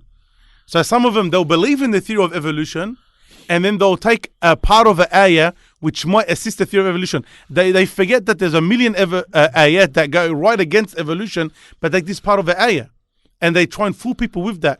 Or the feminists. So the feminists, they'll get rid of, for example, they say, oh, there's nothing as hijab in Islam, or فَضْرِبُوهُنَّ doesn't mean فَضْرِبُوهُنَّ, or قَوَّمُونَ doesn't mean قَوَّمُونَ. يعني there's no, the men aren't the guardians of women. None of that is in the Sharia. We've misunderstood all of it. One even said, from the time of Omar all the way until now, we've misunderstood the ayat. From the time of Omar. Uthman and Ali. Yeah, all of them, they've misunderstood. All of the scholars have misunderstood until now. يعني ما شاء الله أنت الفهمان. يعني Allah sent you as a Jibreel. Allah sent Jibreel to you, teach you tafsir of Quran. يعني the one who Omar done, who Allah, the Prophet called him al-mulham, the one who's inspired by Allah. He didn't know the Quran. I've heard this quite a bit. We need to reinterpret the text. The new reading and understanding. And that's based on what? That's what kills me. It's based on what? It's based on your secular atheistic studies. Alhamdulillah, Mashayekh have refuted this principle, which is. But unfortunately, a lot of people who are away from the masajid, again, the whole topic, they're away from the masajid, they're away from the Mashayekh, they're away from traditional Islam. They look, and they, a lot of them, they influence at uni, etc. They're falling for this. Allah, unfortunately, Allah. Theory among brothers now is, this is actual true. This is not, a thing that's happening among students. Is that if it doesn't make logic sense, then it's rejected. If it doesn't, so this is an age-long or century-old. This is from the debate, Mu'tazila. yeah. This is from the Mu'tazila in the first generations of Islam, and it got refuted by the ulama. And it'll be revived century by century in places around the It's world. around. It's the same thought. It's around today. We need to be very, very, very careful. And we need to realize, Ya Ammi, what am I putting as a criterion for my deen? What am I putting? Because that kafir said, I'm going to take it. I'm reading a book now, okay? It's by a non-Muslim, and it's talking about power. The whole book is talking about power, ways to achieve power. The book is called The 48 Laws of Power. Issue. This is one of the most famous books. Okay, one of the most highly reviewed books. The problem is you have a lot of Muslims that like reading, especially from the academic background, the professional background. They love reading. We have a lot of Muslims that read these types of books. Now the problem is, you're going to read this book, and a lot of them, they're going to try and implement what's in it. As I'm going through it, 48 out of the 48, like 47 are un-Islamic ways. It's all about nafsi and al-ghadar, being treacherous, and like there's a whole lot of ways, and they're all against, most of them against Islam. By any means necessary, basically. Yeah, pretty much Machiavelli. Yeah, pretty much Machiavelli. The end justify the means. You got a Machiavelli. What were you on about? Machiavelli, the end, not Tupac Machiavelli. Machiavelli, the actual Nicholas Machiavelli. What are you talking about? The one that fact that don't worry, read history, bro. Just a reminder, dear brothers, we are speaking about appreciating Dawah and the Mashayekh, not taking it for granted. A lot of them, they read these types of books, masalan. We've got to bring it back to that. Yeah, they read these types of books, our professionals, and they start to take on their philosophies. The Islam came with a way of life. Islam came with a way of life. You can't take what you want from Islam. Allah said that about the rabbis. Do you believe in some of your book and disbelieve in some? Ya Jama'ah, we as Muslims, Allah taught us these ayat for a reason. For us to make sure that we learn from their mistakes and we don't make it. Do we believe in some of the Quran and disbelieve in some of the Quran? Believe me, dear brothers and sisters, if we do not implement the Quran the way Allah subhanahu wa ta'ala wants it, no matter how sincere we are, it will be rejected by Allah Azza wa Jal, and we can fall into matters of kufr, a'yadhan billah.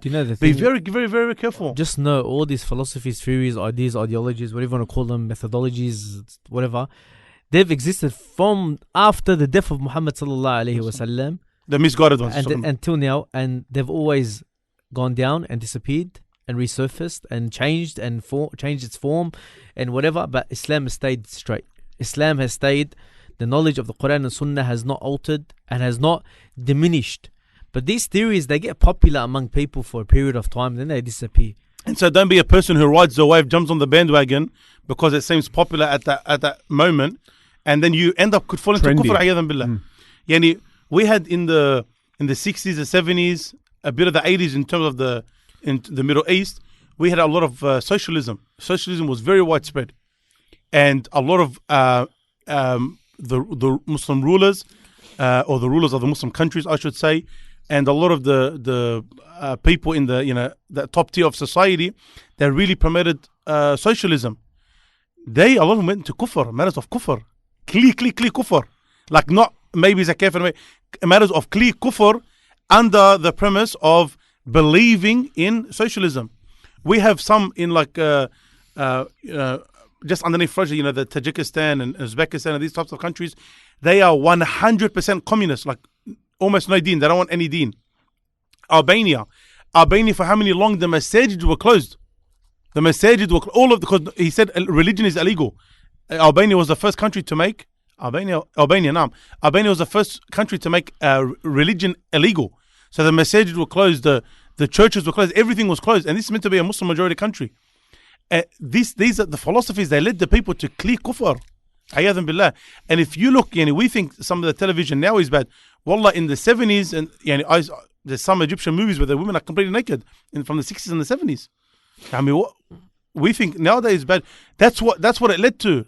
But then what they do is they try and, no, but we love Allah and we fast Ramadan and we hear the adhan. La ya habib al-qalb. Islam is much more than that. This is why Islam is a way of life. That's it's right. everything. That's why it's your mind, it's your understanding, it's your deen, it's your raising of your children, it's your work, it's everything. What you say in your tongue. Absolutely everything is guided by Islam. And Allah Azza wa Jal, when He speaks about the right path in the Quran, He speaks about it only in the singular form. Ihdina sirat al-mustaqim. Min al-dhulumat ila an-nur. Always in the singular. Whereas the misguidance is in the plural. So be very careful to follow anything other than the way of Islam, because anything other than the way of Islam is clear misguidance. Just like putting all that together, this is why we take Mashayekh, shouldn't take them for granted. The Dawah and the Mashayekh for granted, yes. But just to add to that, Allah subhanahu wa ta'ala, when the messengers in Surah Yasin, the messengers came and they rejected him, a man, he came from the edge of the town, and he said to them, follow those, tabi'u man la yas'alukum ajran wa hum muhtadun. Follow those that don't ask anything of you. They don't want nothing from you. They don't want money. They don't want wages. They don't want nothing, and they're rightly guided. They're not coming for an alternative motive. They're not coming to become rich. They say, see the sheikh that, obviously they look at the dua and the Mashayekh, how they're living humble, they're living quiet. They don't want anything from you. All they want you is to obey Allah and obey Muhammad sallallahu alaihi wasallam, and they want the ajr for it. That's all they want. They want to continue that knowledge. Just one thing, I mentioned the story of Muawiyah. I muddled up a little bit. The situation is there, but the details of it are a little bit different. It wasn't actually the salams. Muawiyah, he came to the masjid and someone sneezed and he said, Yarhamukullah. And the companions that were hitting their thighs to tell him to stop.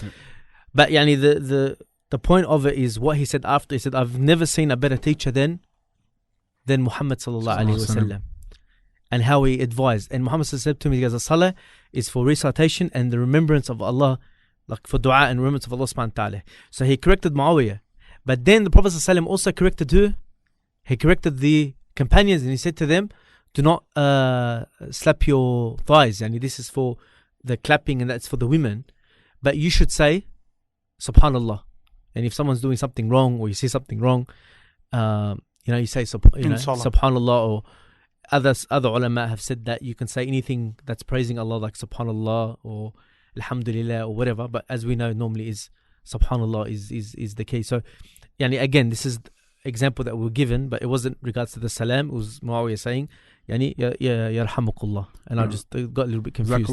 But on Sheikh Nassim's point, and I know we mentioned a lot, but it is tied to the topic that Mashayekh, genuine dua, genuine callers to Allah subhanahu wa ta'ala, and that's the best call. وَمَنْ أَحْسَنُ قَوْلًا مِنْ مَنْ دَعَى إِلَى اللَّهِ. And the best speech is the one that calls to Allah subhanahu wa ta'ala.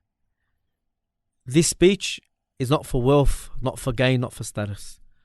It's only that they are spreading the word of Allah subhanahu wa ta'ala and the way of Muhammad sallallahu alayhi wa sallam for no other reason except for reward.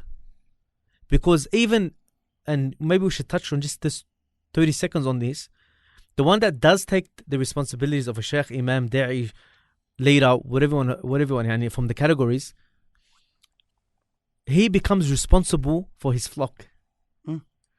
So on the day of resurrection, he doesn't enter paradise until those that have been placed under him and in his authority over them, right, he's questioned about them. We're struggling to run our households now. In coronavirus times, Imagine running, mashallah, hundreds of people and dealing with hundreds of people and their deen and trying to teach them and answer their questions they have and not deal with their concerns. They have not put themselves in, wallah, you know what, yeah, I got the Sheikh title. That's not, yani the companions, they used to run away from leadership. They used to run away from leadership.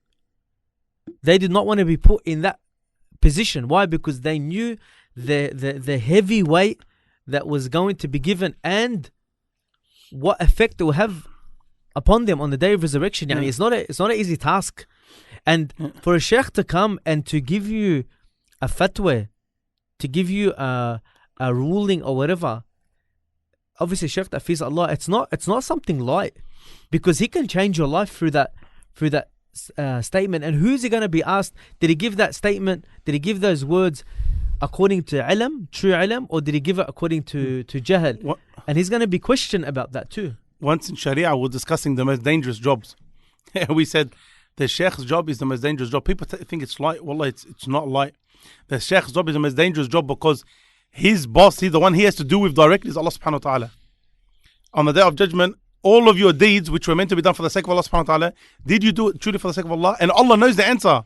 Allah knows the answer. Were you sincere or not? One of the first 3 people that the hellfire will be lit up with is a scholar who was insincere. Imagine that. He was a scholar. He done the studies. He gave the da'wah, but was insincere. One of the people that the Prophet told us about in Jahannam was a man. His guts were out on the ground, and he was going around like the donkey goes around the mule. And the people used to say to him, Yani, wait to you. Weren't you the one who used to advise us? And he said, I used to advise you, but then I used to commit the sin. Yani, a person of knowledge, not like a person who doesn't have knowledge. This is, subhanAllah, such a dangerous job because of how hard is it for us to maintain you can say a sheikh, a da'i is risking his paradise. Of course. Because if he's not sincere and he's not, he hasn't done his research, or his what's that word? When someone is lazy, or he's not, he's incompetent or whatever in his work, due diligence, then he's going to be held even more accountable for his actions. I can tell you for myself, sometimes you say something and then someone questions you, and I heard another sheikh say something different, and so you have to go and look it up, and sometimes you realize that what you actually gave was wrong. You misunderstood, and for you to go back to that person, you have to break your pride to say, Wallahi, Jazakallah khairan for reminding me, for being the reason for me to go research that, because I was wrong. In human beings, as human nature, it's so hard. Imagine when now you're in a position of authority, in a position of, Wallah, you're looked up to, but the sheikh is human, he could be wrong. But that's why it's the most dangerous job, because your pride kicks in so much. There's one of the ulama said, the hardest thing I struggled with in my life was my intention. You popped the story, so I gotta say it. There's a brother who had a beard. And he came to the sheikh and he said, Sheikh, my wife doesn't like my beard and this and that. She finds it irritating and ugly and this and that, whatever. And he goes, like, he was annoyed by the brother a bit. I think he caught the sheikh at the wrong time. He said, listen, Allah is beautiful and loves that which is beautiful. And then the guy went away, and the sheikh thought to himself, because I hope he didn't get the wrong he shaved his beard. Next day he was clean. Oh no. He was clean shaven completely. He said, what did you do? He said, Sheikh, he told me Allah loves us beautiful. So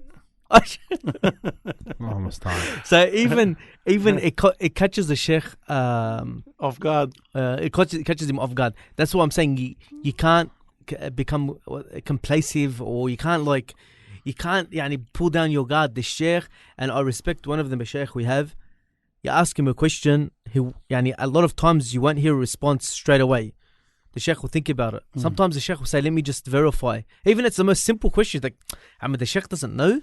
The sheikh doesn't. What do you mean? Like, I'm asking him a question. If I put this on my chat room, I'll get 100 million responses.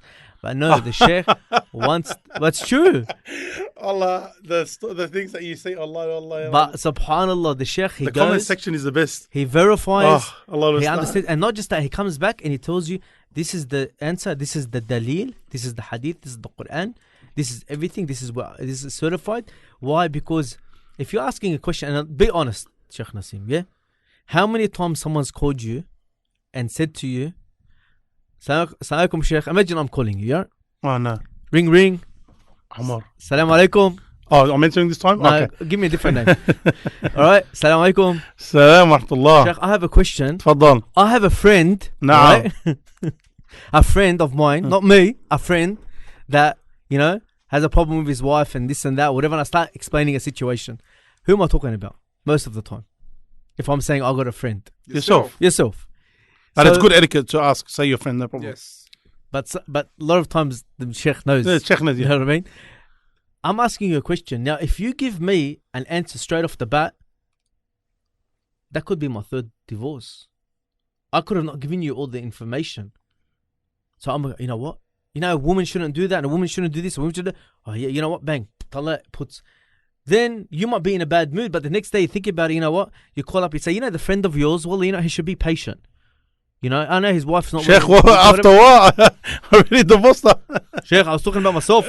She's gone. So yeah, it is.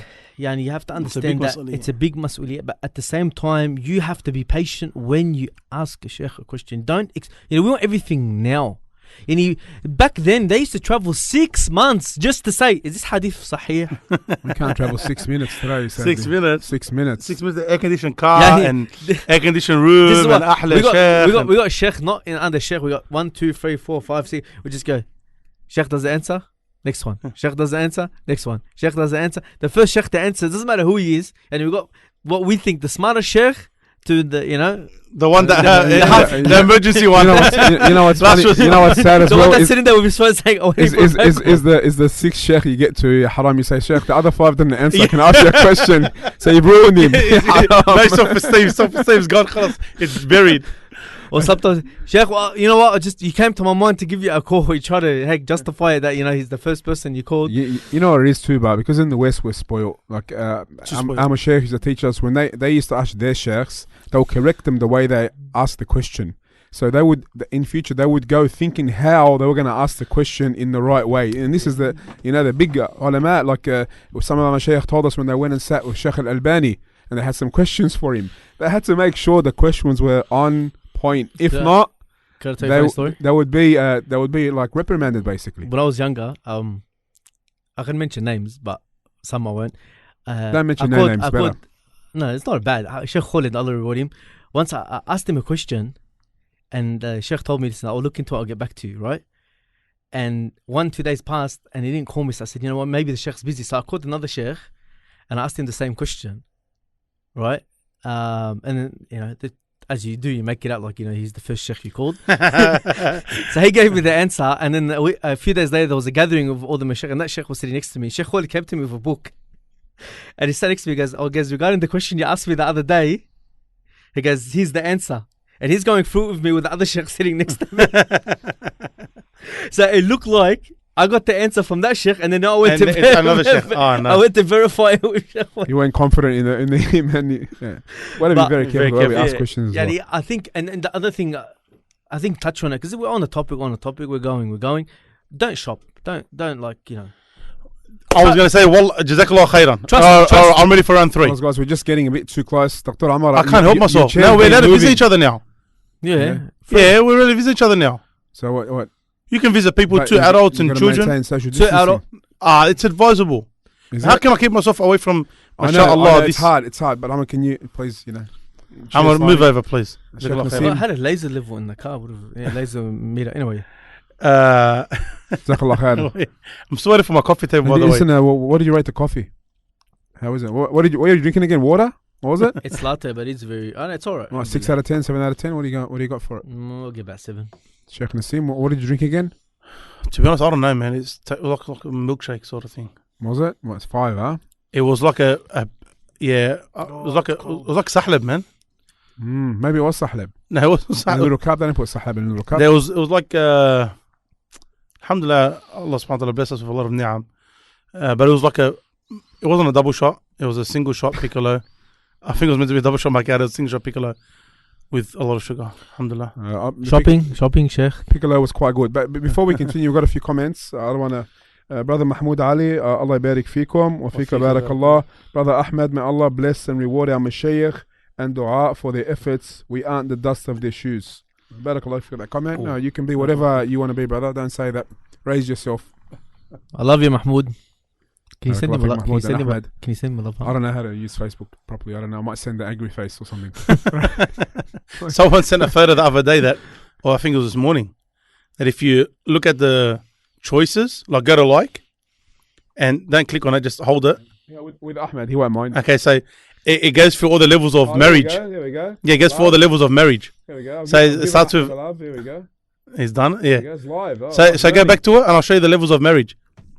So like first, like you like the person, then you get in love with the person. Then I can't say what the next one is, but it looks like there's some like enjoyment there. Then there's some amazement. Then it becomes a joke, and then that looks like you get upset, and then Mahmoud you get extremely angry. replied, "Love you too, Omar." That looks like Nassim's daily routine. You have to keep your hand on it. It's become a Facebook tutorial now. Happy and then angry, and is that your daily like? Yeah, I get it's and it's that quick as well. Brothers, we're approaching 2 hours, so we might as well keep on going. Are we? I don't know what we do. No, not yet, but approaching. Like yalla shopping, bro. Yalla. Hey, number three. When you want to take off a sheikh, there's conditions. There's conditions for the mufti that you want to get a fatwa off. There's conditions. 3 simple ones, very simple ones. 1, do you trust his knowledge? 2, do you trust his deen? 3, do you trust that he's going to give you the right answer? There's beta answers. I'm summarizing it in 3. If you know that this sheikh, wallah, I don't really trust his knowledge. Yani, I know that there's a question mark, is he even a sheikh or not? That's 1. There's a question mark, has he studied in the right places? There's a question mark, is he, what's it called? Even qualified. That's 1. Tayyib. Let's say he is. Go number 2. Do you trust him as a person? Yani, do you believe he's an upright person? If you know, wallah, we get this all the time, and I'm sure you both have heard so many stories. Sometimes there's a sheikh that the person, let's say person A, he talks about him day and night. Wallah, that sheikh done this, that sheikh, in terms of haram or funky things, like questionable matters that a sheikh shouldn't do. So he's talking about him, wallah, the sheikh done this, the sheikh done that, the sheikh done this, the sheikh done that. Tayyib, why'd you ask him for? I got a fatwa for this. What's the fatwa? Oh, that this is halal.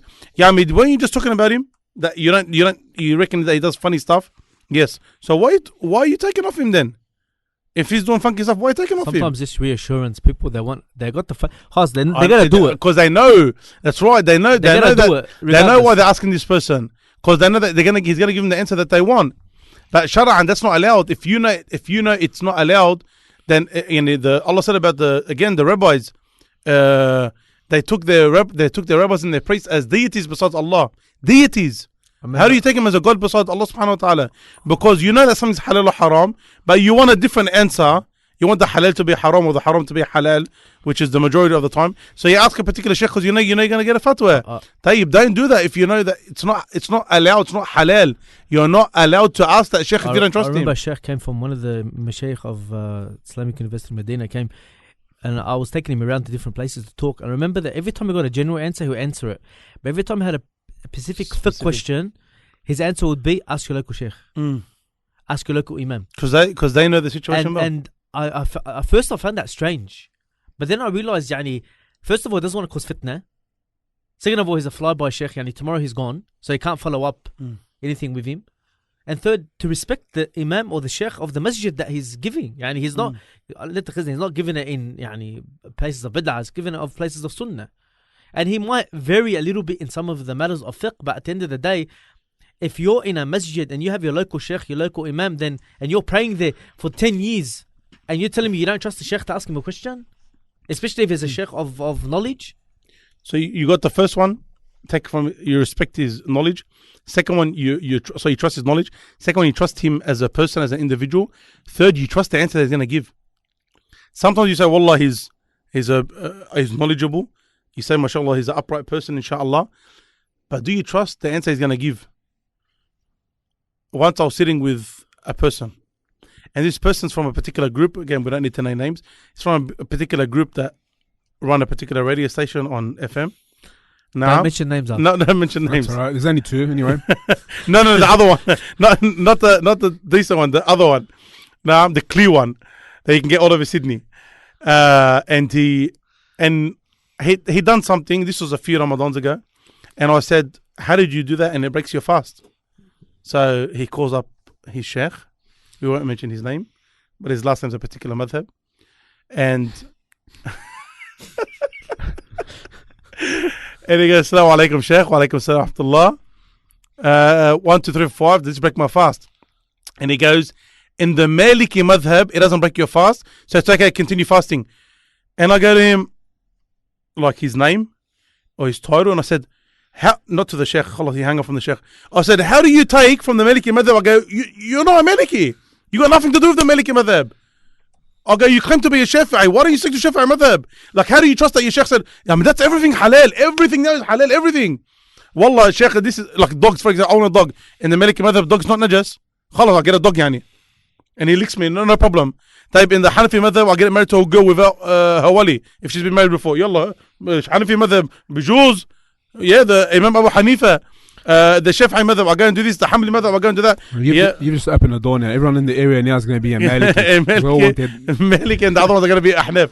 Like, you can't pick and choose with the deen. And I'm looking at the person as in, like, wallahi, I personally, I do not feel that you believe that answer is correct. Because what do you have to do with the Shafi'i, the Maliki madhab? What do you have to do with it? Does your Sheikh believe it's the most correct opinion? If he's a mujtahid and he's able to choose different opinions, does he believe that that's the most right one? If not, then he's a muqallid. Stick to your own madhab, habibi.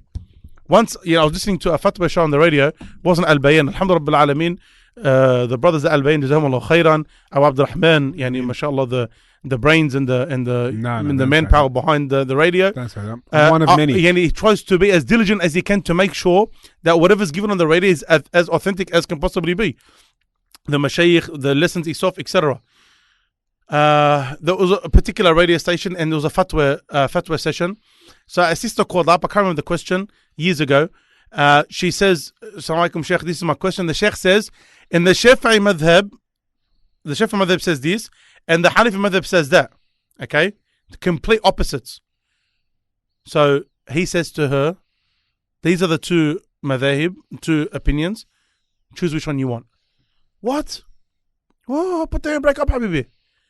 You don't tell that if you're a mufti, you don't say these are the two options, choose which one you want. If one says halal, one says haram. What's the person going to choose? They're most likely going to choose that which goes with their whims and desires.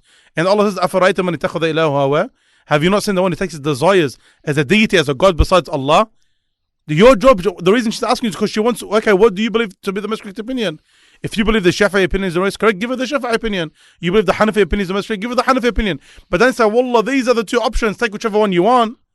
Wallahi, there's a lot of tala'ub, and a lot of people fall into this mistake with fatwa shopping. Just want to remind the brothers and the sisters that the Prophet ﷺ, he drew a line in the sand, and from it he drew branches. And I don't want to go into the long side of the hadith, but he said that Islam will break into 73 groups or sects. 72 in the hellfire and 1 in paradise. And that's the one that is what myself and the companions are on today. The Quran and the Sunnah of Muhammad sallallahu alaihi wasallam. And he said at every branch there's a shaitan, there's a devil at every door calling people to it. What that teaches you, what that tells you, is not everyone is going to be telling you the truth. Not everyone wants good for you. They are shayateen from jinn and from mankind. No matter how they beautify it. Doesn't matter how glamour they look. Now, everything that we're mentioning, a person may ask, well, how do I know? How do I know? You're telling me trust the sheikh and trust this and trust that. But how do I know that I'm getting the right advice or the right fatwa? And I always tell the brothers, nice and simple, give the example when you go to a doctor. How do you know the doctor is giving you the right medication or the right dawah or whatever? You verify. For example, you go to the pharmacist, you ask the pharmacist. The pharmacist sometimes know more about the medication than the person prescribing. Is this dosage correct? Is this okay? There are ways of testing at your level to know if something's correct or incorrect. And sometimes if you've got doubt, yeah, you can verify that even more. We're not saying, well, I'll never ask another sheikh. But for example, as Sheikh Nassim mentioned, a person is following the Shafi'i madhab. But then it takes a completely different madhab that's, to be honest with you, not well studied among, when we say our kind, our people, especially in Australia, like the Maliki madhab, how many people do you know that actually strictly teach and follow the Maliki madhab? And not a lot. Normally it's found in, the African brothers or North Africa and so forth. Brothers, any madhab, honestly. Yeah, Let's yani be the frank. reality How of many it. really But start- saying especially that, Yeah. so he's It's a small amount. grabbing an opinion from there. Shouldn't that ring some alarm bells? No, why? The question is, why did you go there? So Sheikh, he gives me an answer. I can say, Sheikh, just for my knowledge and for me to look into it further so I can gain knowledge, where did this come from? If the Sheikh comes and he brings you the hadith, he brings you the verses, he brings you everything, he lays it all out to you, then alhamdulillah, you're content. If the Sheikh starts to muddle things up, blur things, it's only in some books and this and that or whatever, that's all brings, it's like a bit of investigation. It's sus. There's not clear-cut evidence. Some things in Islam are based on ijtihad of ulama. Yes, sometimes the Sheikh will say, based on the ulama. And these ulama, we have to know which ones are trustworthy, which ones not. It's a different topic. But most of these questions, straightforward questions, they have a basis in the Quran and the Sunnah of Muhammad sallallahu alaihi wasallam. So yes, you can verify and you can call your Sheikh to account. Now, what do I mean call the Sheikh to account? Sheikh, you're wrong. You haven't got knowledge. No, that's not calling your Sheikh to account. Just like the Sheikh has a way of adab to deal with you, there's a way of adab you have to deal with the Sheikh. So I remember asking the Sheikh once, Sheikh Abu Ayman, Hafizullah, may Allah reward him, Fadilat al-Sheikh, Wallah, we love him so much.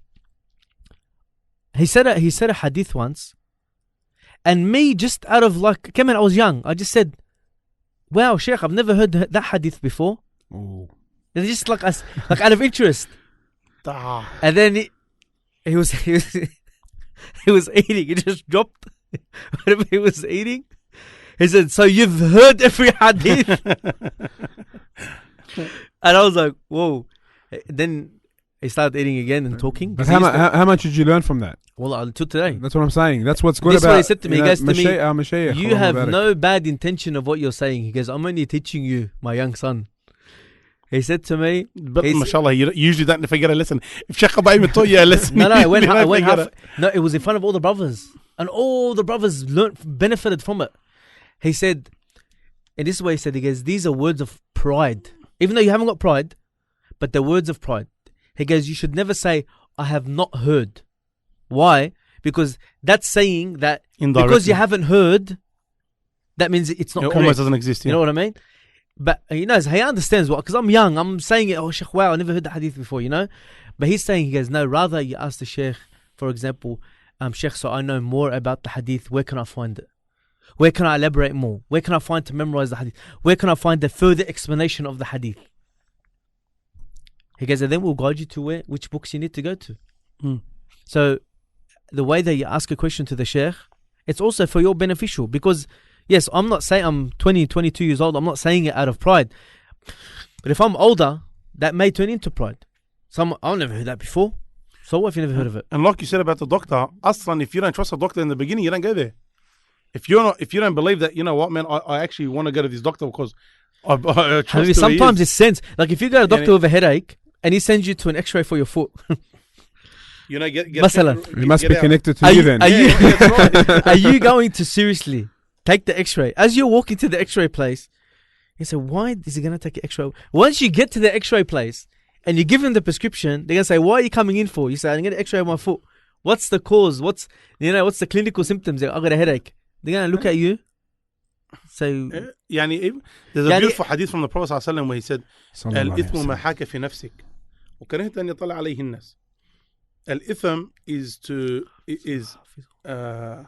what doesn't sit right in the chest. Itham, wrongdoing, you mean? Yeah, the itham, wrongdoing.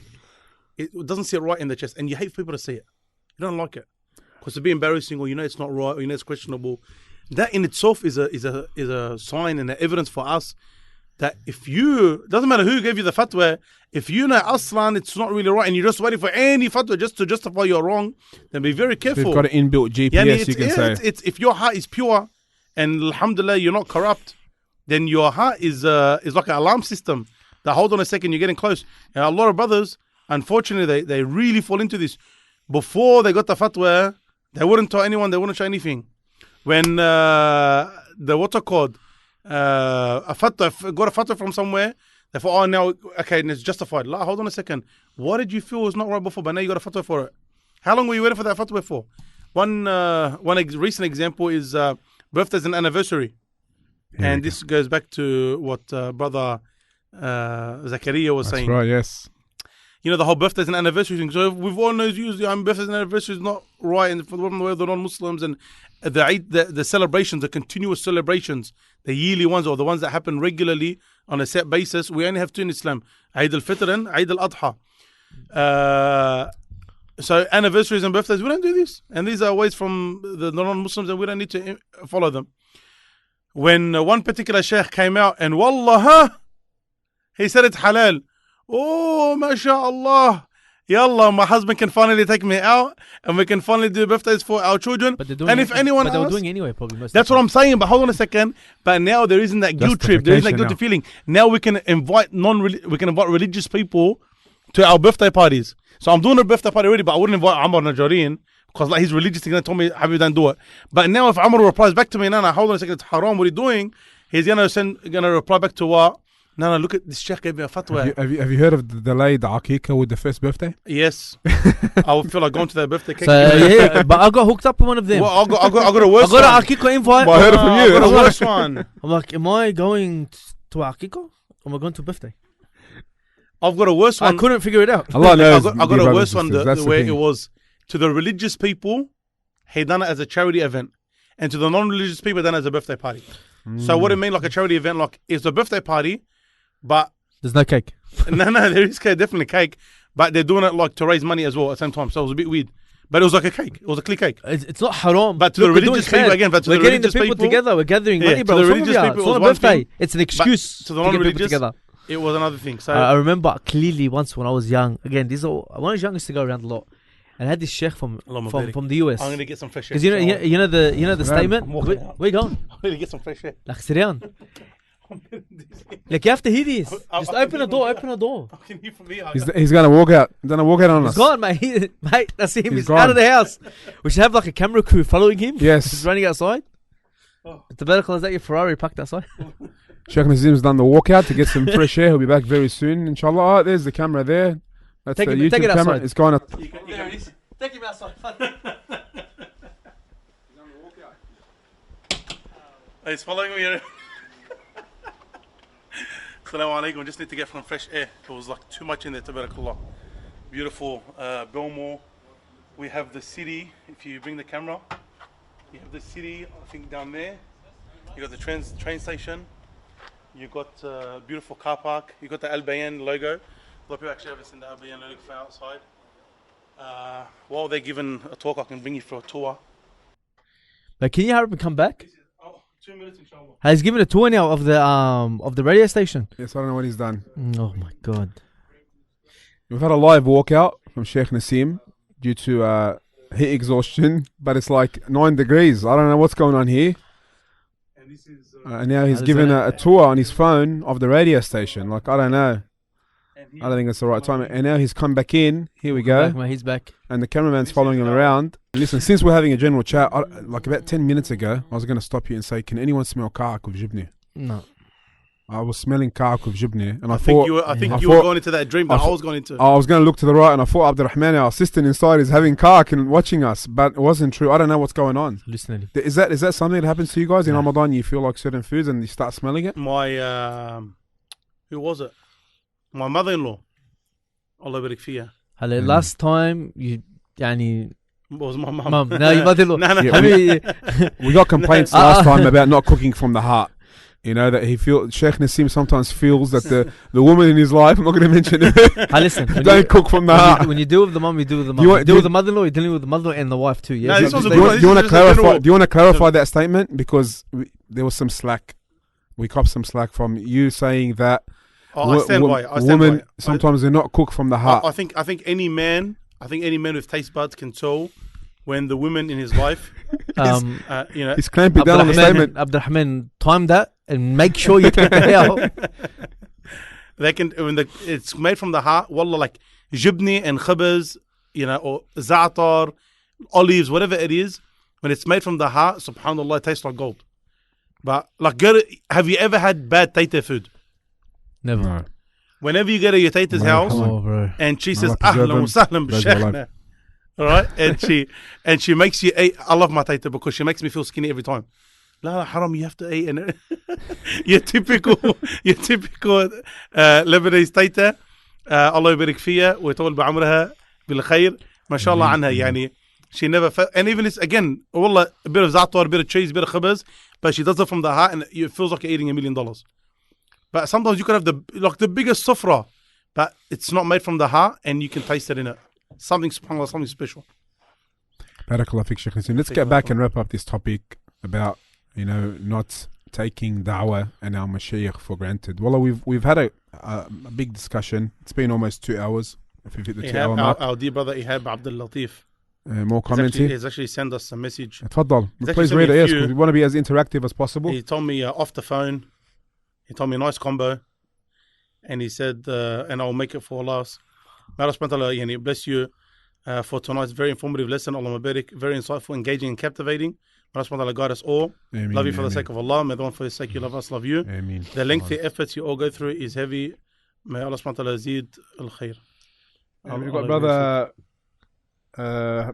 Imad, he says Hajj Yahya. Hajj Yahya, Allah barik fiha. Yes, that's Hajj Yahya. Ibrahim has just mentioned the dream team, mentioning about he loves the team of Imad Iskafi is actually the one that taught me fishing. Excellent. He's still teaching you, or You fish? Yes, I'm a fisherman. Ya Allah. He's been telling me we're gonna go for a while. So you haven't been yet. What do you mean? Of course I've been. Do you fish with a rod or that round thing that No, Allahumma barik. I got a nice kingfish video. I'll show you a good kingfish. Imad, I finally caught a kingfish. Sorry, Afwan. Where's this kingfish? I'll show you the video off air, inshallah. A video and then take a picture? What? Picture of you and the fish? Yeah. Because everyone, when the fisherman, he holds Yes, up both, the fish. alhamdulillah. And how big was it? Like that, I think, around about, maybe a bit smaller. MashaAllah. Where'd you catch it, boat or offshore? Boat. MashaAllah, tabarak. Oh, it was a very good day, Allahumma barik. Allah yahmik. I think we'll come to the conclusion of tonight's episode. Any final comments? You know what? We just conclude. So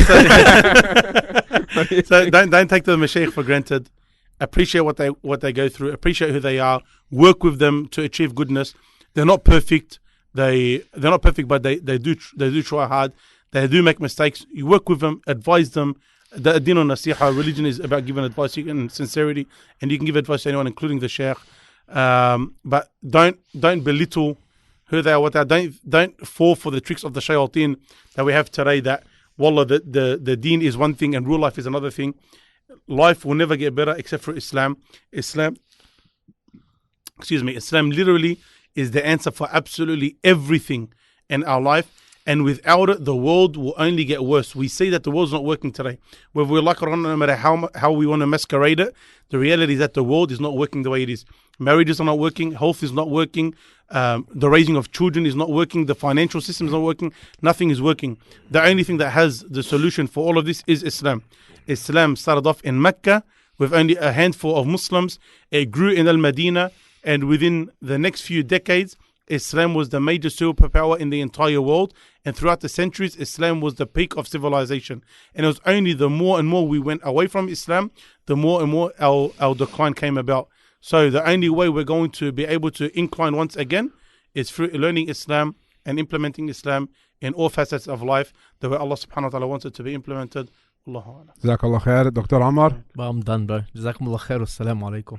Alaikum salam. We'd like to thank Sheikh Nassim and Dr. Omar for their insight tonight. We apologize for straying off topic a bit and Sheikh Nassim's walkout due to heat exhaustion. Inshallah, we'll improve on that, and Sheikh Nassim's going to work on his fitness and endurance for the next episode. I'd like to thank all the brothers who commented online. Muhammad Khidr just gave us a comment now. Ustaz Muhammad Khidr, keep up the good work, boys. Barakallah feek.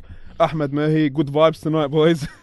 Brother Imad, good memory, subhanallah. Barakallah feekum for all your comments. And Ahmed Jundi is actually waiting for his camel burger. So apologies to Ahmed. Camel burgers, yes. Get your camel burgers. Maintaining social restrictions and social distancing and all that other stuff. Barakallah feekum, dear brothers, for being with us tonight. We really appreciate it. I'd like to thank all the brothers who watched and sisters who watched on Facebook all around the world.